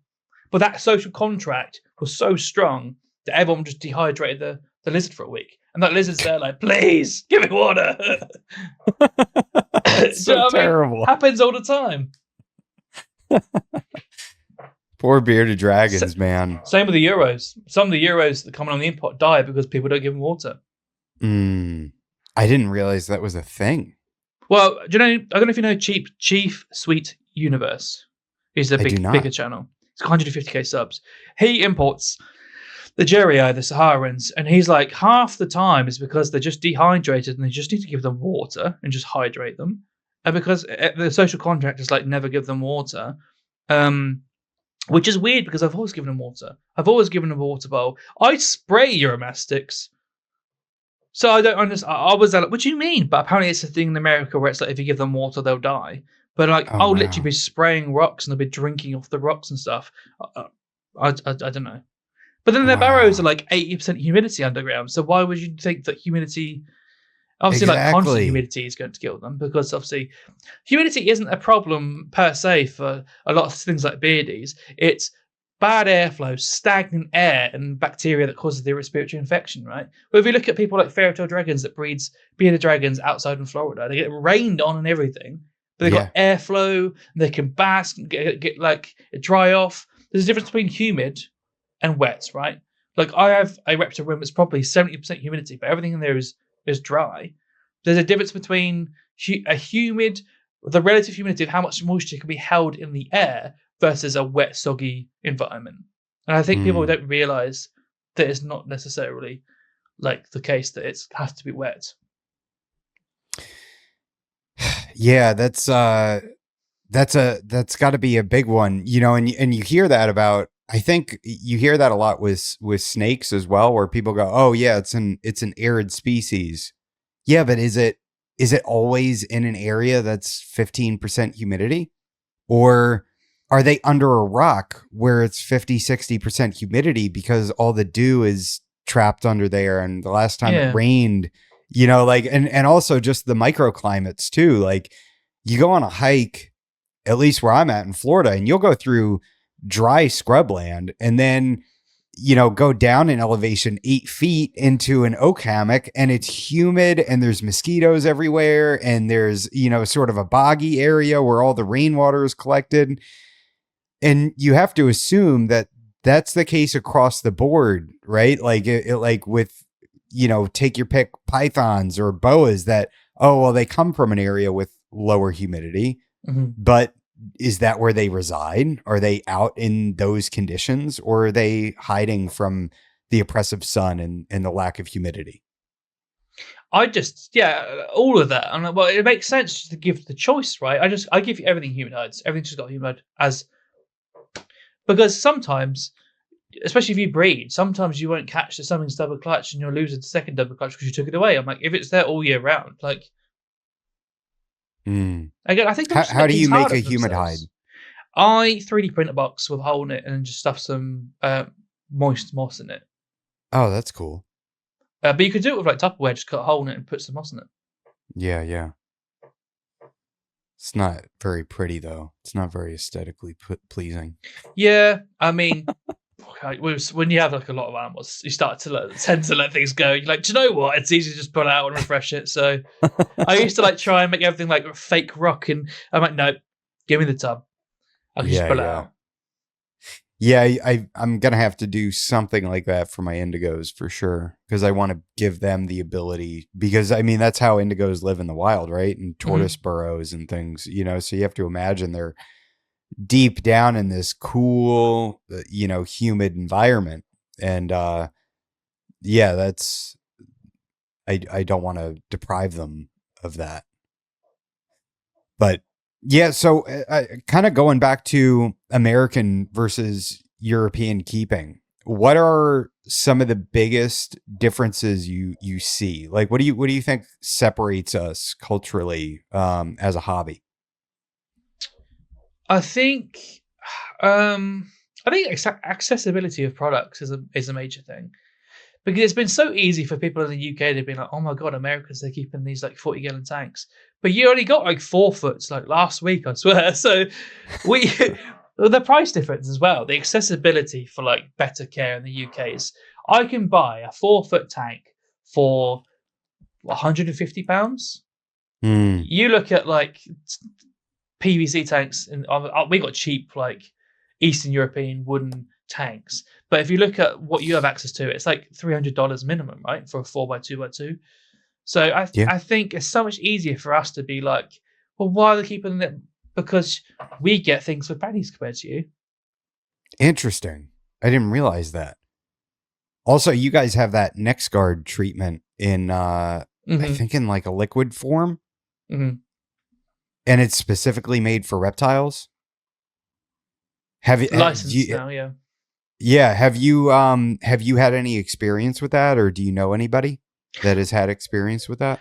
I mean, all the shops in the UK now. I mean, I was using a Floxolana like before they brought out the one that was licensed and like branded for snakes. I was just using the dog one. Hmm. I've got plenty of videos using it, and I used to like liquidize it or get like the like micro scales people use for like weed and stuff, and just chop up the drug and use it that way. Um, but now the snake one's out. I mean, luckily, since I started using it, I have not had mites. I I feel that the Interesting. collection's immune to mites at this point, because their blood's toxic to mice. It stays in the blood for 28 days. It's amazing. It's basically we're on par with like worming, not worming, but like treating cats and dogs. Really. Are there any downsides to it that you're aware of? Um, do you know what? Not yet. I was like, oh, I bet Hoggy or something's gonna croak it because the old Cannington sprays. Like it always be Hoggies that would get like neurological problems and croak it, but I've put it through Huggies, and so far, I've even put it through a bearded dragon.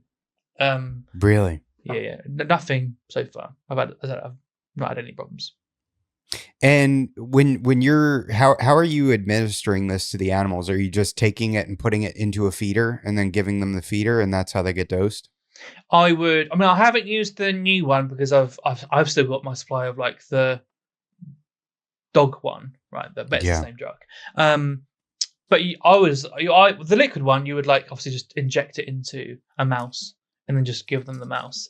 But when it was the fragments of because the dog tablet was like chewy, so I could break it up and then I could roll the fragment that I need into like a ball or something, or like a tube, and then just like put it down the mouse's throat. Mm. Um, but the liquid one, you just inject it into the mouse and just give the mouse to the snake, and then sit done. How easy was it to dose that for like a hognose snake, which is a pretty damn small snake in comparison to like a 7 foot boa? It's easy. Like obviously, it's tiny fragments, and I'm using like tiny tweezers, to, like pick it up and like put it in a little like fluff's mouth and stuff it like. But I mean, it's not crazy difficult. Okay. Interesting. Do you think that's something that more keepers should be utilizing? That Oh, honestly, game changer. I think we might see problems 15, 20 years, maybe 10, 15 years in the future where people are underdosing and a bit of like immunity starts cropping up. But for mm, now, honestly, it's like might be gone. It's yeah. amazing. Well, and I've heard that people were getting mite infestations that were resistant to sprays and things here in Mhm. America. And so that would be the fear, right? Is that they end up getting a resistance to the next guard down the road. Yeah, I mean, people will underdose. I mean, what I would say is the boundary for error for over. I think you can like feed twice as much and it still wouldn't cause a problem. I'm not affiliated with the company, so I don't know what I'm Sure. saying, but I am pretty sure that the boundary for error is actually quite big. So as long as you actually dose it correctly, there is no reason for you to ever be like, oh, I'm just going to underdose it, be safe. Like, don't do that. That's the Mm. worst thing you could do. Okay. And so, kind of changing gears a little bit here. What what are some of the ethical things that somebody breeding reptiles should be keeping in mind? Like, how do you breed reptiles and sell reptiles and do it in the most ethical manner, so you're not just like it shouldn't just be about money, right? Like, you're Mm-hmm. creating life. How do you ensure that the animals go to the right keepers? I It sounds really basic, but like you should be able to just ask someone, gauge whether you think they know what they're going about. I mean, I've got a cheat code. I've got like nearly 1,000 videos of care guides on the channel, so I can be Yeah. like, here's a library of everything you're ever gonna need for the thing that I'm giving you. But um, you should be able to just ask the person about their capabilities and gauge whether. Do you know, sometimes you talk to someone and you're a weirdo. Like, I'm not going to sell this to you. Do you know what I mean? This is things you don't say out loud, but it's like you can tell that person's going to be a bit loopy. You're like, I don't think I'm going to sell you it. Do you know what I mean? Say it how it is. Like, some people are just fucking weirdos, and it's like there's no reason to sell them the animal. You know it's going to go bad. Don't do it. Oh boy. So you just got to have that sense. You got to know when Yeah, you're you just got talking to to a chat to weirdo. people. If someone's honestly, when people start to use Latin names, I'm like, all right, cool. Do you know what I mean? Because generally, sometimes I'm like, I list them as spotted pythons, and someone's like, have you still got the? Maculosa? Yeah, I got the maculosa, and I'm like, all right, okay, all right, like, and then you have a conversation. You can skip forward a bit because you know there's a little bit to them, and then like just chat to people. Really, Oh, I do okay. that with So vets. if somebody uses the Latin name in your mind, you're like, okay, this person knows a bit more than your standard person. Yeah, a little bit. I mean, obviously, it's not a complete like, oh yeah, they're amazing, but it's like you can stop telling them how to suck eggs a little bit. You can skip forward in the conversation a little bit. Um, but the example of that is like vets as well. Like sometimes I go to the vets and I'll start talking, and you can see the vet be like, "Oh, right," and they just skip forward and start talking to you like on the level that you need to talk at. Mm. I've had some vets that I'm talking like high gear, and they're like, "So your bearded dragon needs lights," and I'm like, "Mate," and they never broke out of it, and I was like, "Mate, come on now." But I think, like exact example, you can gauge someone and be like, okay, I know where the conversation, what level of the conversation we can take it, and I think I can gauge whether someone's gonna. But at a certain point, like you can't control what other people do. If you sell an animal and you give them everything that they think you need, I mean, I can do it with care guides and stuff, but I think like if you give them everything that you think that you can give them for them to succeed, what they do with it after that, you're not in control with. So you can set them up for success, but after that, you're not in control of it. So I don't think you need to like beat yourself up about it. I know some people are like, but what if every baby doesn't? What if they sell it? What if, I'm like, well, it's not it's not in your control. So it's like, and if you don't Mm. breed it, no one has any reptiles. And what happens if you don't breed it? The population of reptiles is going to be worse for it. It's going to the dog effect is going to happen. Do you know what happened to Dalmatians? No.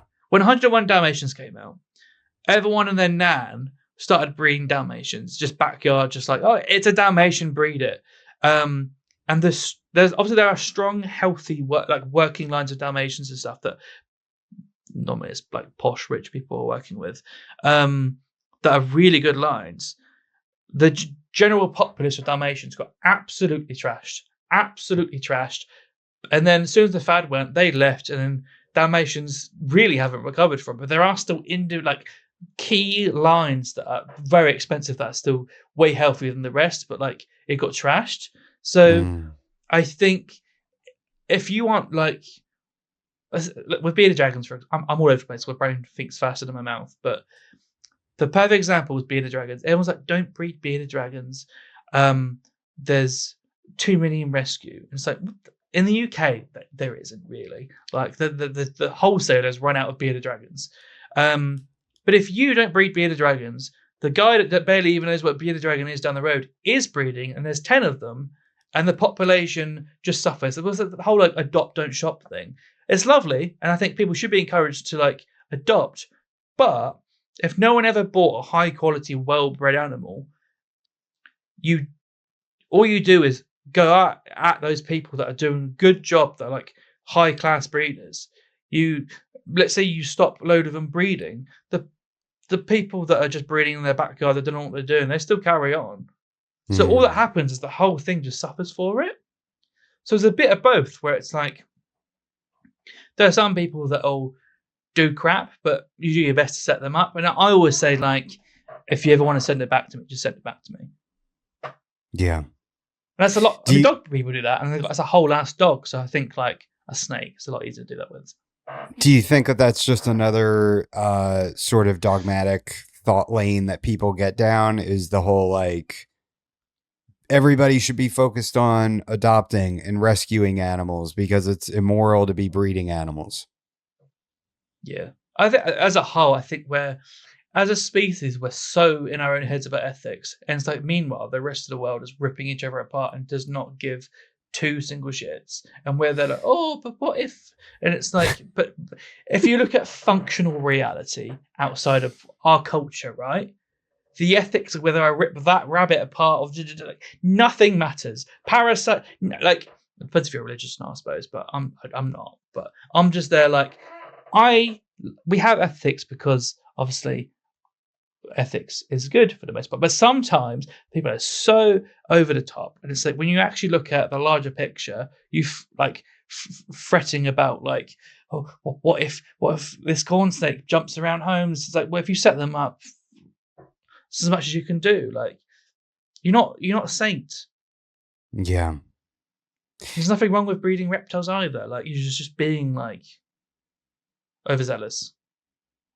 Yeah, it is. It's difficult. And like you said, at the end of the day, it's the person that's sitting there holding chicken nuggets and a burger in their hand and is wagging their finger at other people, and I bred rabbits for a very brief period. And, I got a lot of, pushback from people that I was doing that for food, and it was difficult. But well, and that's the thing is like this is like such a low carbon impact.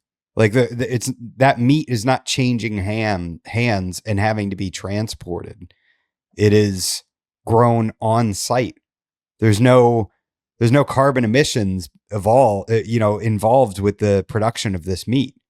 Whereas to get a pound or two of beef, think of everything that's involved in that just to get you a meal and a lunch, like a couple dinners worth of meat.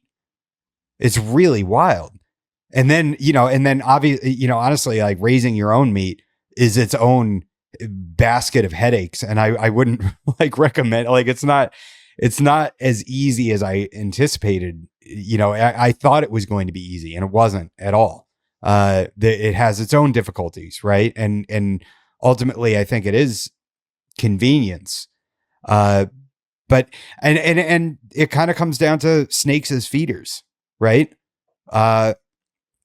This is something that the majority of reptile keepers are against, right? Because we love our snakes. But when it comes to breeding animals from morphs, I hate saying this, but there's a lot of byproduct that comes out of that, right? Like if you're a ball python breeder, there's a lot of animals that are coming out that are not the one you were shooting for. So what do we do with all these animals? What do we do with all these extra animals? Is there a case to be made for utilizing those animals as feeders and making them sort of a staple on, feeder companies' websites that, hey, you want ball pythons for your indigo snake? We've got frozen thawed. I don't have a problem with any of it. I'm like, for me, I'm like, as long as the method of killing it is the most humane you can think. I mean, it just comes down to like the age of our industry, right? I mean, if you were like, oh, lovely, I raise my own chickens, I neck them and I eat them, people are like, oh, cool. Unless they're Mm. like crazy. But if you're like, oh yeah, I raise my own lizards and the ones that don't make it out of coal, people are like, you monster. But what's the difference? You can literally buy the Y-shaped bracket thing that you screw to a wall that you put a chicken in and yank it, break its neck. Is that like well accepted that you can just buy them on Amazon? But like, if you're culling reptiles, it's like, you monster. I'm like, well, what do you think? What do you? Again, I think Yeah. but again, the establishing the methods of like the most appropriate way to do that. If people weren't so like taboo and like, okay, well, we do need to cull, so let's figure out the best way to cull that causes the least suffering. I think no one wants anything to suffer, right? But I mean, you do need to cull. Like Mm. culling is a part of breeding. Like, I honestly, if we culled a lot more, the population of animals would be healthier for it. But that comes down to like, it reminds me of that the whole thing with like, there's 4 people on this train track and one over there. Do you switch the tracks to kills one, or do you say no? I don't make a decision and it kills the 4. Like, it goes very like utilitarian and deontological, right? Where utilitarian is like, well, saving the one would be better because you saved the 4, right? It's a utilitarian decision. Deontological is like, no, murder is wrong, so I won't make this decision. And I'm like, well, the world is utilitarian. The world we live in is utilitarian. So that's how I Yeah. see it. So I see it as that. I see like, okay, you cull, but how many animals don't suffer because the long-term health conditions they get sent out to the world with, and blah blah blah blah blah. I mean, how many thousands of animals, of reptiles, get produced, sent out to the world that culling would have cleaned up those lines and made healthier animals for it. Mm. But you're a piece of shit if you cull. And it's like, well, I don't think that people should be chucking bull pythons in the freezer because that's a horrific way to go. Their blood crystallizes. You got sharp shards of ice go through their body before they even die. It's a horrific way to go. But I think like culling bull pythons that become symptomatic from nidovirus, you would eventually clean up lines that are like highly resistant to nidovirus. It's just how it works, right? Like herd immunity, let's say a disease wipes through a population. It's like the Black Plague, the few people that survived after that are the ones that were immune and we went on from that to survive. Like, that's what happens. So, I mean, chicken people, like, if you get ill, you're dead. Like, if you sneeze, you're dead. And they end up with a flock. There's a guy I know called Brian Reader, right? And he bred a line of chickens that were so strong with immunity that if food production lines bought the chickens to put into food production because that's how immune he made them. Wow. So functionally, those we know bull python breeders, if something gets an eye right, they just chuck it in the freezer. There are people like that. We know they exist. Actually, what they are doing is no different from the chicken people. It's just that in reptile culture, we're like, you piece of shit. Obviously, I don't agree with the freezer method, but if there was like a neck thing, like they do for chickens, and it was like Sure. culling, I don't have a problem with it. Like, Yeah, it seems like cervical dislocation is the most humane way to cull an animal. and then it takes skill to do, and blah blah blah. But I'm like, I think what people will complain about that, and then they'll complain that they get a sickly animal because it's got weak constitution. It's like, well, if you allowed people to cull, you would have a bomb-proof animal. Yeah. People on it. It is people. Yeah. It's again, it's all double standards and it's that sort of, nobody thinks about the intelligence of a cow. I mean, you could go on YouTube and type in cows being smart and it'll blow your damn mind. Exactly. They're incredibly intelligent animals, but we don't sit down. There's no moral conundrum when you sit down to eat a burger. Nobody sits down and thinks, God, what have I done? It's but just bringing up like, hey, like the ball python market is what it is.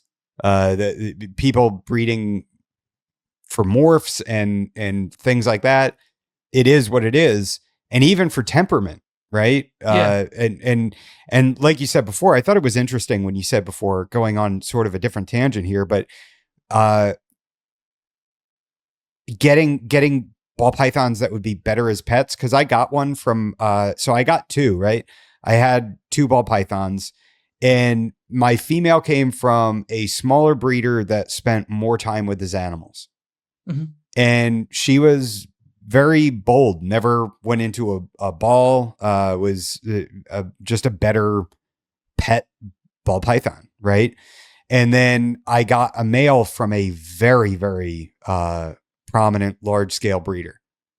And this thing could not have been a worse pet. Mhm. It was, it would strike, like even at its food, it would strike, but defensive striking. Like it wasn't even like bite and wrap. It would always first defensive strike a couple times and then grab it and wrap it. It would hide its head. It would go into a really tight ball. Like it was really terrified. Now, was that hereditary? Is that a trait that it got from its parents? Or do you think that is something that it's just a reflection of sort of the facility it came out of and its exposure to stimulus? Well, it's a bit of column A, column B, isn't it? Like, I always look at examples outside of reptiles, and I've used loads in this conversation. But like, if you look at like chickens again, like I find chickens fascinating because they're things that people just get on with because they kill half of it, and like they can get the results like are very visual to see. They used to have like a type of chicken that would be in the village that is resistant to the things in their area, that suited the area, the climate conditions, and they would call them land races, right? Because it's like what they produce in the area they are. Well, what people are producing reptiles that like almost are a result of their facilities, right?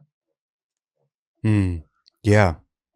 So it's a case of like what you put in is what you get out. Yeah, that is, and so do you think like, and as a breeder, is that something that you focus on, is habituating the animals that you're producing to be better pets? I will literally, we will literally go through a clutch, and the ones that bite, they're the ones that go. If it bites once, it's not holdback. Mm. Okay, so That sounds really extreme, doesn't it? But then, like again, outside of reptiles, the guy that made the chickens to be really immune, if they jump up and scratch him once when he's bringing the food bowl, he eats them. And now the chickens sit there patiently and wait because that's what he's manufactured. Like that's the thing. Like if you want to make good pets, if you know everything that comes out of me never bites, or at least I try to get to that point, then I'm going to sell faster than someone else who has animals that do bite. Do you know what I mean? Yeah. Now, what are you doing with the animals that bite? Are you culling those animals? They're the ones that will go into like the pet shops and stuff. Okay. Because they're ones that like if you work with it, like just some babies are snappy, but then if you like work with it, they calm down. Well, that can be acceptable pet once a pet shop has like worked with it and stuff. But obviously, if you get to the point where they come out and they're like never bite, that's a step higher, isn't it? So yeah. Now, are you seeing any detriment by selecting for that behavior? Are they just as easy to get feeding? Like, are there trade-offs? Is there a balance to be had there? well, what I will say is I'm not enough generations in to even tell you what comes of it. But theoretically, I think you need to select for both, right? So you would be like, does it eat well? Because I only drop feed, so I don't tongue feed. I will only drop feed because I only want things to just come and eat it. Because I'm thinking about in the future when someone wants a pet, you could literally put a mouse out on a plate and the snake comes and eats it. That's what I'm thinking, like what things are going to be like in the future. But also, if I've got a white lip, I'm not being funny, I want the white lip to drop feed because I want to come in and it's like, oh, that's different from food. I want to try and separate that as well as try and produce things that just come and eat nicely and like, especially king snakes. King snakes what is a lot of what I've got. Well, the whole like flying forward, mouth open thing, get out. I'm not interested. So I drop feed. And I don't have any because you can change their behavior as well just from drop feeding. But doing all you got to select all of it at once to get the outcomes you want. Because you could be like, if they have like a really crap reaction to food, they might be really poor feeders. They might never bite because they never eat properly because they have got a lack of lust for eating, right? Mm. So you got to select both at the same time. And I mean, we know it's possible because we know how many things of lines of reptiles and how lines of snakes that we've bred to eat better and things like that. So, Do you think that there might be like, do you think that you might be, or as keepers, that we might be depriving them of the level of enrichment of being able to hunt definitely. and overpower their food? hmm I think live feeding is obviously the most enriching thing a snake can have, but obviously there's the conversation of like the trade-offs between them getting like bit by a rat versus but ultimately I'm thinking about domestication. Do we allow our dogs to go chase after a rabbit that we've bought for it to eat? No, we just want it to be a pet. And at a certain point it's supposed to be a pet, so we're going to make it be a pet. I mean, that's a very different mindset to people that are like, well, I've got my wild caught vine snake and this makes me a zookeeper. And it's like, you're not a zookeeper, get over yourself.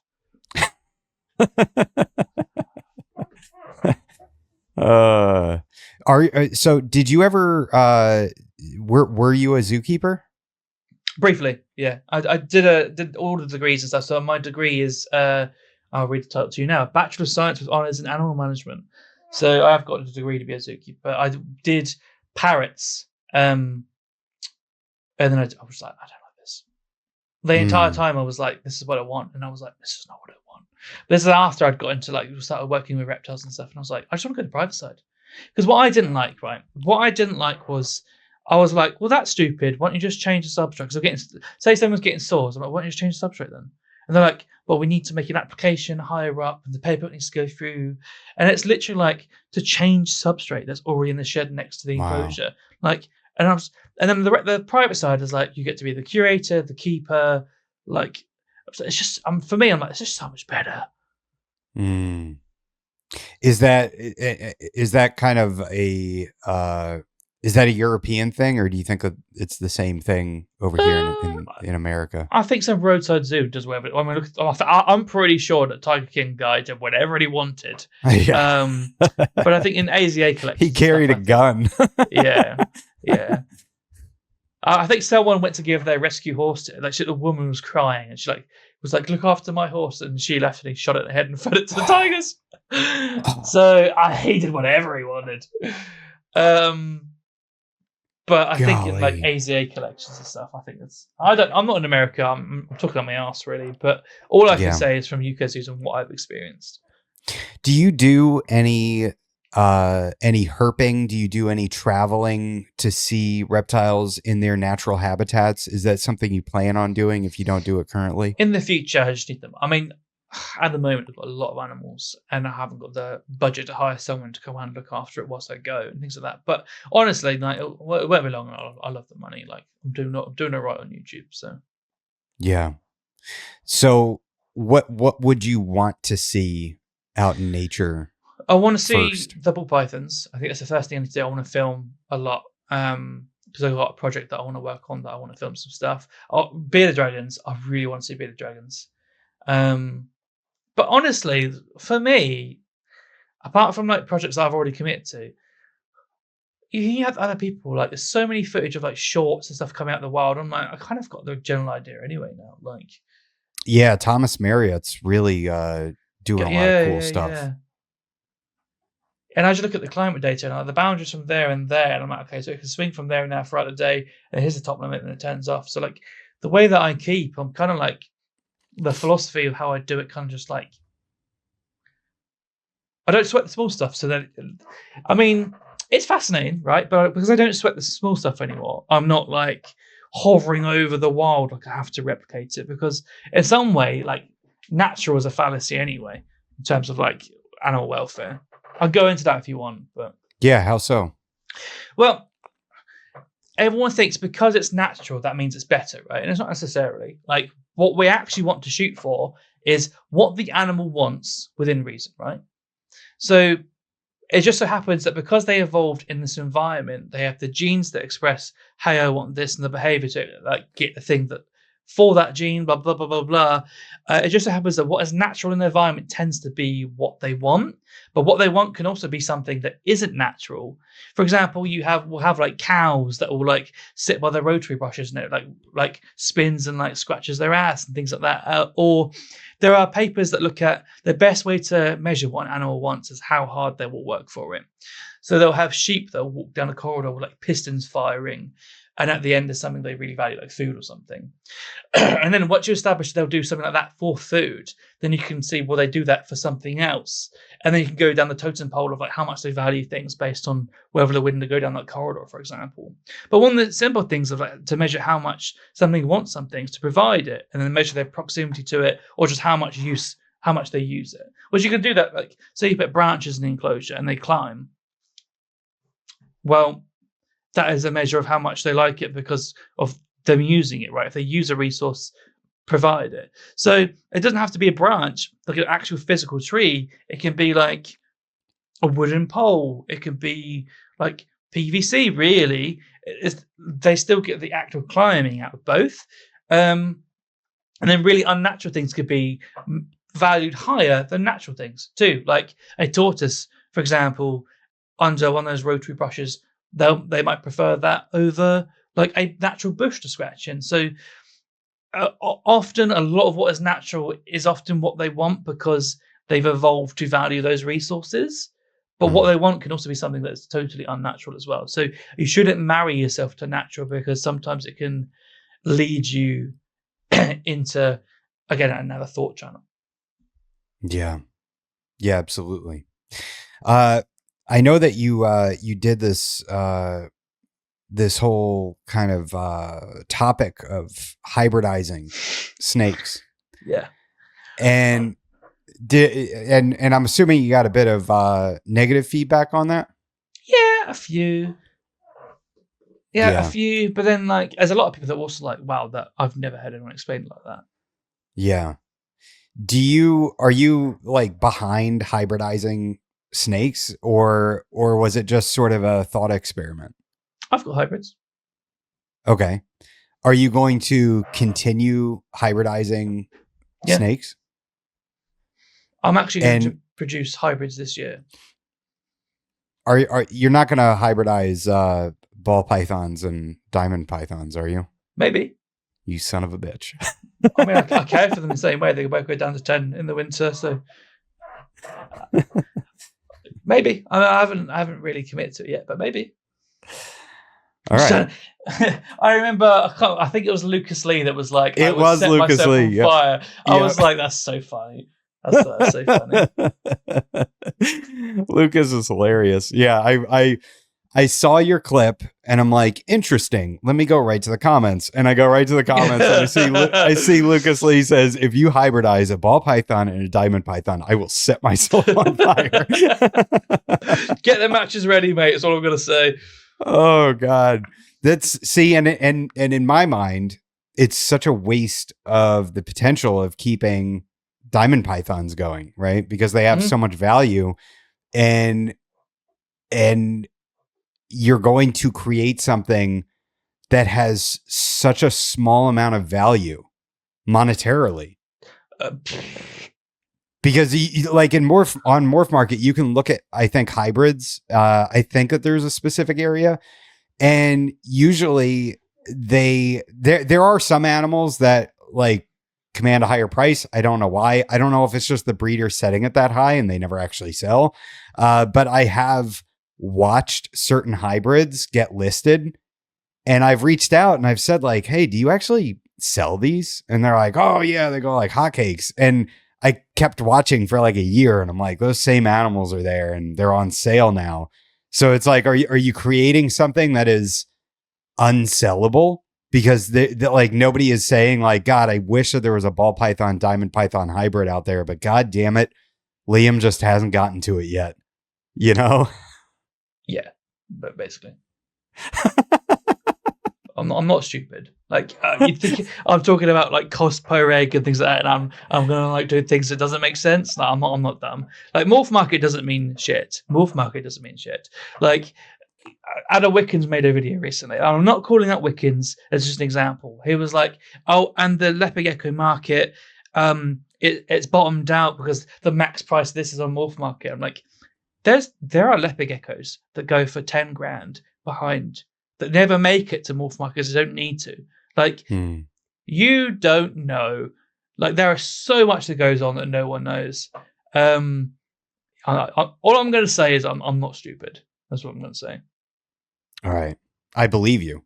I mean, and I know exactly what you're talking about. I mean, like, I was talking to a friend recently and I was talking about the retics that are available and like the dwarfs and super dwarfs, and I was being critical and I was like, yeah, it's, you know, it was trendy to give them these dwarf, super dwarf names, you know, and they were very popular on YouTube and they sold really well. But I think the bubble has sort of burst a little bit, for lack of a better term, because, you know, that people know that they're not that tiny. They still get to be a decent size and have requirements.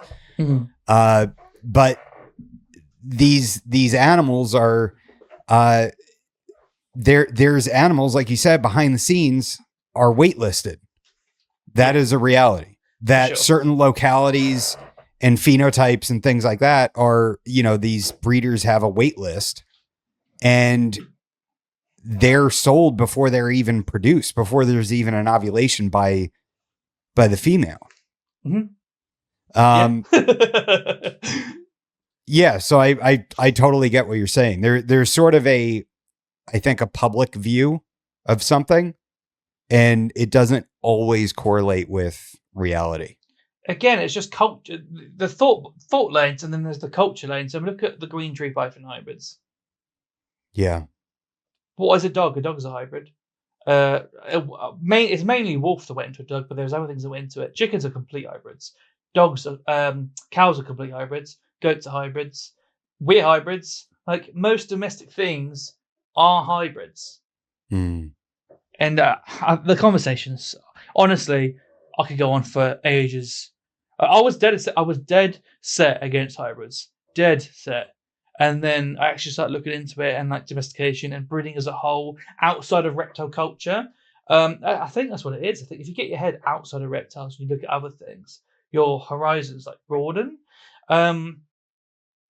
Honestly, and then you get the formation of breeds, and then that's all come from hybridization and things like that. So I think I'm thinking like, what's it going to be like when I'm in my 50s, late 40s? That's what I'm thinking about.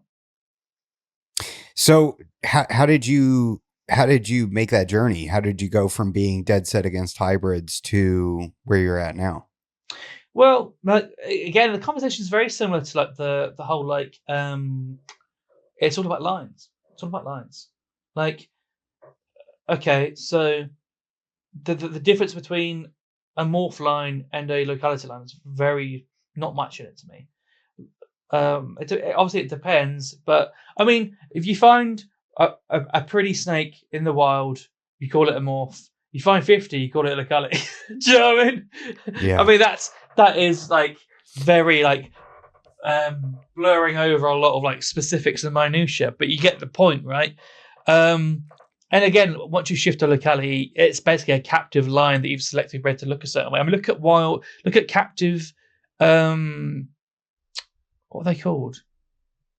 The carpets. They're red not red. The black and yellow ones. Oh my god. Oh, jungle carpet. Yeah, look at jungles compared to wild ones. Completely different.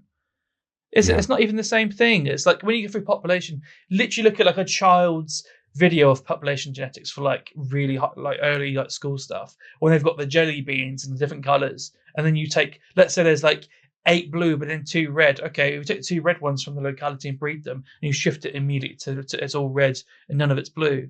Well, is it even the same locality anymore? Like, it's not representative. And then you play in the feeding, And then what you get to do, you down the domestication pipeline.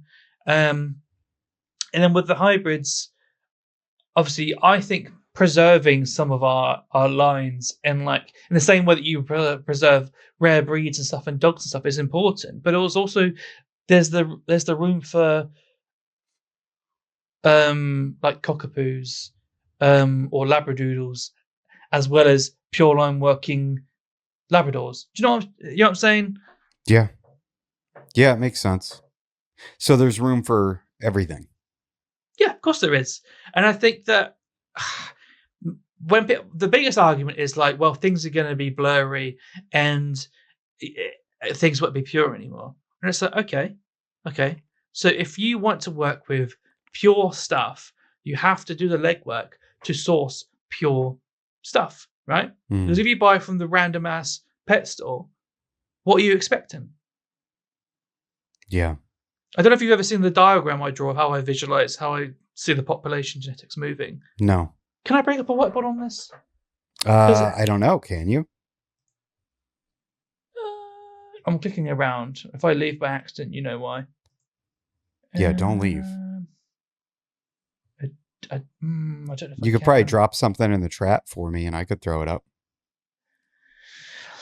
The problem is when I do it, it's kind of, is it present? As I draw, it gets really messy. And like you have to see the lines come up as I do it. Otherwise. Oh, I see what you're saying. Can I share my screen in Paint? I think I can do that, right? I don't know. I can't really talk about it without visualizing it. That's how my brain works.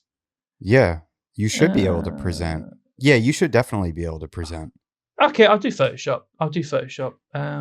That's arguably easier for me than Paint. But give me a second, I'll load it up. Because I think when you see it like this, you realize like how it all flows. And there's people that will shit on this, but I'm like, this is how I view it. Like, if you want different, don't buy from me, mate. You know what I mean? Yeah. I mean, not all the stuff I do is hybrids, and some of the stuff I do is air quotes pure, but nothing's really pure. I mean, we're not pure. It was mixed and matched in the past. There's a whole thing I go down. Right. Okay. Can I share screen? Share screen. Photoshop. Lovely. Okay. Right. How come I can't see your? I don't see your screen. You should. It says stop sharing that I am. Already, so. Is it your side? There we go. Yep. Right. So how I view this, right, is pet stores obviously work with pure stuff. I'll put that out now. But for the most part, this is how I see it, how it all moves. So I call this the dog's paw, right? So you have one population. Can you see that? Or is that black color? No, I can see it. I'll do it in black just to make it better. So that is like the general population, right?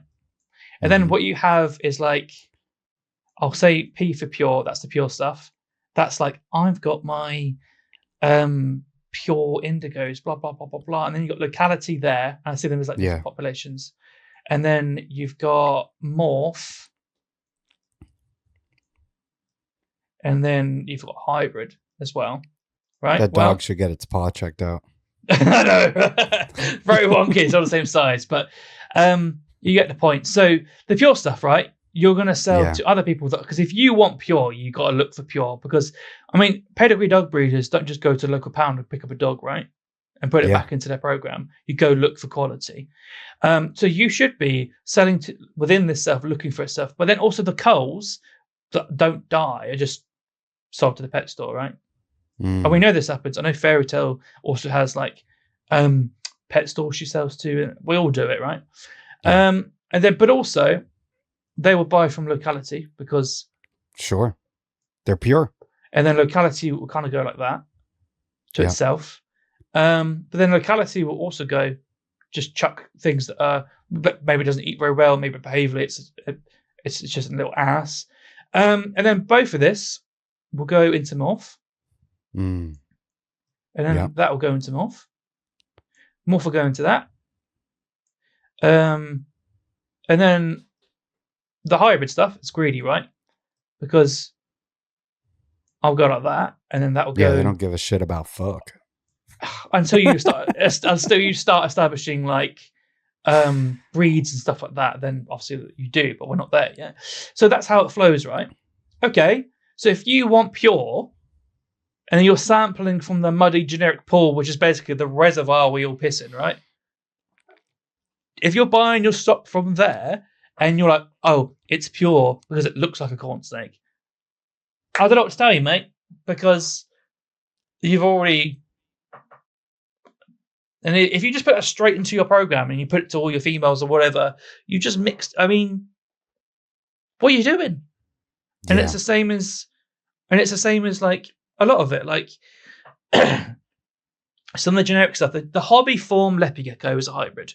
The hobby form carpets that are just a morph that aren't named any. They're just a hybrid, right? Hobby form bearded dragon is a hybrid. Hobby form. They call them hobby durans. Hybrid. But it's good enough for like really fun morph stuff and pet stuff and like just good pets, right? Well, we're at a point where like, that's what a chicken is. That's what a cow is. So if you want pure of the pure, you're talking about like really pedigree animals and like expensive stuff. Then you got to look for it. Like my diamonds, I didn't just go to the rescue and be like, "You got any diamond pythons?" I had to seek out my German line diamond pythons, and that's the way I see it. I feel like when you look at it and you look at how it flows, they get what they want over here because that's how it flows. People that want their pet, just their random pet leopard gecko, and you know what? The hobby form leopard gecko can go cold, it can go hot, it can go dry, it can go humid because that hobby form is actually pretty strong, right? Yeah. And locality, like you better hope you've got healthy animals, otherwise that line is going to genetically disintegrate over time. If no new blood comes into that and you have got deleted recessive alleles in there, you're going to suffer like inbreeding depression. So you eventually you're either going to have to get new from the wild or do a salvage cross to bring in. I mean, like when diamonds first came into the US, the diamonds that came in weren't very good. The founder effect, you lost the lottery and they were crappy, right? So they crossed to jungles, as far as I'm aware, to improve the health and then bred back to diamonds to do a reconstruction job, which is what we do with dogs and cat breeds and things like that. Like we reconstruct breeds all the time. Outside of reptiles, people were like, yeah, it makes sense. In reptiles, it's pitchforks. But it's just culture, right? So I get, yeah, I see what you're saying. And I guess with hybrids, there's different levels to it as well, right? Because you have like a jungle jag is actually a hybrid between a coastal and a jungle. And a lot of the retics that are out there, they're taking mainland morph retics and then they're introducing the insular, smaller, dwarf blood into that to get a smaller version of the mainland morph, right? Yeah. Same thing with green tree pythons, right? Like, so these are all hybrids that people are just more acclimated to. Whereas when you throw diamond ball python out there, people are like, what are you talking about? Even though it's all technically hybridization. Yeah. I mean, it depends how it goes, right? You can make a hybrid where it doesn't really work very well and the babies come out poor. And it's like, okay, well, you'll never see them. You'll never see them. But sometimes, like, there's a lot of things that are really, there's a lot of like really good stuff and that are like F2, 3, 4. I mean, I have got a pair of hybrid, I call them Imperials, right? Which is like the Cali and Pueblan cross. That they produce snakes that look like Frisian cows, black and white cows. They are insane. Now I bought that off the guy that was pumping them out, and he was like selling them to like Dubai and that, right? And I was like, right, okay. So what if I can just isolate a line of cows that only make cows and they can play with the behavior, and then basically you've got what, a domestic breed 10, 20 years in the future. And if you set a breed standard and the eyes are like this and the behavior is like this and the head structure is this, it's like, well, what is it? Is it a Cali Pueblan? No, it's a cow. But what is it? It's a cow. I'm so far removed. It's cows making cows now. It's a breed.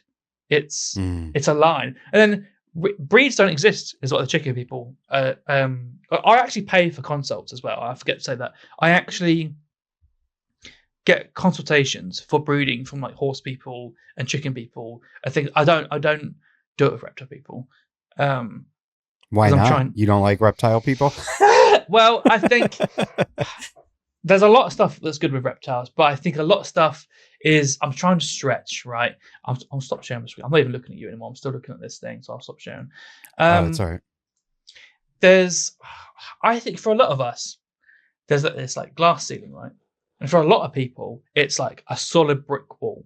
But there's a whole chasm of space with breeds and I forget the hybrids, just breeding for health and immunity and how we can keep them and X, Y, and maybe registries and like talking about like more than what it is, right? There's a lot of people that go along, they're like, oh man, I miss how I felt when I first got into reptiles and the magic of it all. I'm like, it's there. It's above you. You just refuse to see it. So for some people it's a glass ceiling they don't realise. For some people it's a solid wall. And like I think the other cultures like aquaculture and the aviculture and blah blah blah blah, like they're in that space because they're older cultures, right? And I think like I want to see what's in that space above. So for you, it's all about keeping that childlike innocence, the fun of when you first got into reptiles before you ruined it with your dogmatic moral superiority that you applied to yourself. Kind of. I mean, that isn't the whole reason, but that definitely applies to it. I think, I mean, again, it's like, I think it's all worth preserving. I think, but I see it as the preservation of traits rather than like, how do I explain this? It's so difficult to explain things that you've been thinking about for like 2-3 years, and you're like, it's just a feeling, and when you have a thought where it's just like, I know this because it's like, it's more preservation of traits rather than necessarily purity, because purity is a fallacy in of itself. Like if you look at like all the rat snakes in the US, it all mixes. There's locality, like I said, like if you were like, I've collected a pure corn and the boundary is here and then the locality is here and the boundary is here. Okay, so have you like tested the genetics to say that it is 100% pure corn genes, or do you just think that it like look at by the scalation it looks a corn? Because how do you know that it's not like 98% corn or like 90% corn, where it looks like a corn but it's got a lot of genes from the other things in it? And it's, unless you know from the onset that it was pure, like you're almost like, it's almost like a red herring to some degree. Yeah, I think I was talking to Nick Mutton. It might not have been on a recorded I know episode. he feels very differently to me, but at the same time, I think he was talking about green tree pythons specifically, and how they've migrated and moved around, and how they kind of have the same, I'm probably butchering this, but he was talking about essentially hybrids and how what we have in nature, they have hybridized at different points in time, and then they got separated again by structures and, you know, and all this. And this argument is being had by us, which is a hybrid species, you know, and just sort of the irony in that, that it's, we're sitting here arguing about hybridization and purity, and we are hybrids, and a lot of animals have been separated and then became genetically distinct and then came back together, hybridized, and then again got separated. It's just putty that moves and plays based on what the environment tells it needs to be, right? So it's like water where it fills the shape of the cup. Yeah, it's much more looser than what we tried to make it. Now, with all that being said, do you still respect and, where people come from that, hey, look, I just like localities? Because I like both. I like both. Okay. I've got my diamonds, and I'm going to keep those diamonds together, and I'm not going to muddy my diamonds. Because that's the other thing people think about. That male diamond, if I wanted to put it to something else, it can come twice in a year. It's not a problem. He can produce, just because they go to something else doesn't necessarily taint that animal. Like that male was still that diamond with those genetics. He can still make pure stuff as well as X, Y, and Z. Like I know a guy, my friend who makes hybrids. He's really into some of the old age milk snake lines and trying to preserve those whilst he's doing hybrids at the same time. It's like, but that's what other cultures do. People will mess around with chicken flocks whilst having chicken breeds and preserving old age chicken breeds. Like, it's just, you know what I mean? Yeah, no, I totally know what you mean. And I think I've had this conversation before where I've said, if you have, let's say, a pair of pure diamonds, right? And you want to create a hybrid, instead of pairing the female diamond to another male, it would be a lot better and probably more socially acceptable to take the male on an off year where maybe he's not breeding with the female because she bred last year, and pair him up with whatever you want to, I hate saying it, but a lesser species, maybe something that is, I really hate saying that, but from a monetary standpoint, yeah, like a ball python, right? Like there's no shortage of ball pythons out there. So from a monetary standpoint, a lower cost animal. And obviously you wouldn't, again, and there again, you wouldn't say like, oh yeah, I'm going to pair it up to my, my $7,000 Pompeii ball python, right? Like that would probably be silly too, right? So yeah, it's all, I guess there's just levels to it all, you know, it's nuanced. And then you can never not be a hypocrite at some point in time. So rather than like festering on the internet, pointing fingers and being like really militant about it, like there's certain people I hear talk and I'm like, I'm not buying from them. And I'm sure people will hear me talking, but I'm not buying from you. I'm like, that's okay. That's okay. Yeah. I don't care. It's fine. There's a guy that everyone likes called John Lasseter in the US, and he was talking about like lines of Theori, or not Theori anymore, Leon, again, taxonomy, whatever, Leonis, Theori, blah, blah, blah, the variable king snakes. And he was like, but the ones that are out in, I might be paraphrasing, but it was the ones that are out in Texas, they were crossed and they eat better, so you know they're not pure. So I'm like, so buy from them then. Because they eat bird. Because I don't want the headache. I don't want that. But then that's preference, isn't it? Because I would see value in the ones that have the variable traits that I like, but also or eat like corns. Whereas people would be like, well, that's crap because it's not pure, and like I would rather struggle with the feeding. And it's like, well, it's preference at the end of the day. All right, man. Well, I appreciate it, Liam. I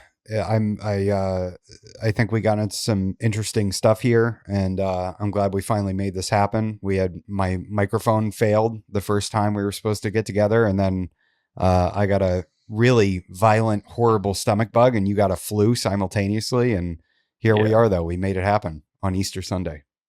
Made it work, yeah. Just for people to be upset. Oh well, I'm here for it, man. You know, I feel like I don't know if I've ever upset anyone. I think all the people that listen to my show are so cool that they don't get upset. But I might bring in some of your dogmatic listeners, so we'll see what happens. Oh, I spent the last year purging all of that, so hopefully it's a lot better now. You got rid of them. I've been weeding out the audience. I'm shifting my basis. It's fine. All right, man. I appreciate you. Thank you. No worries. Nice to come on.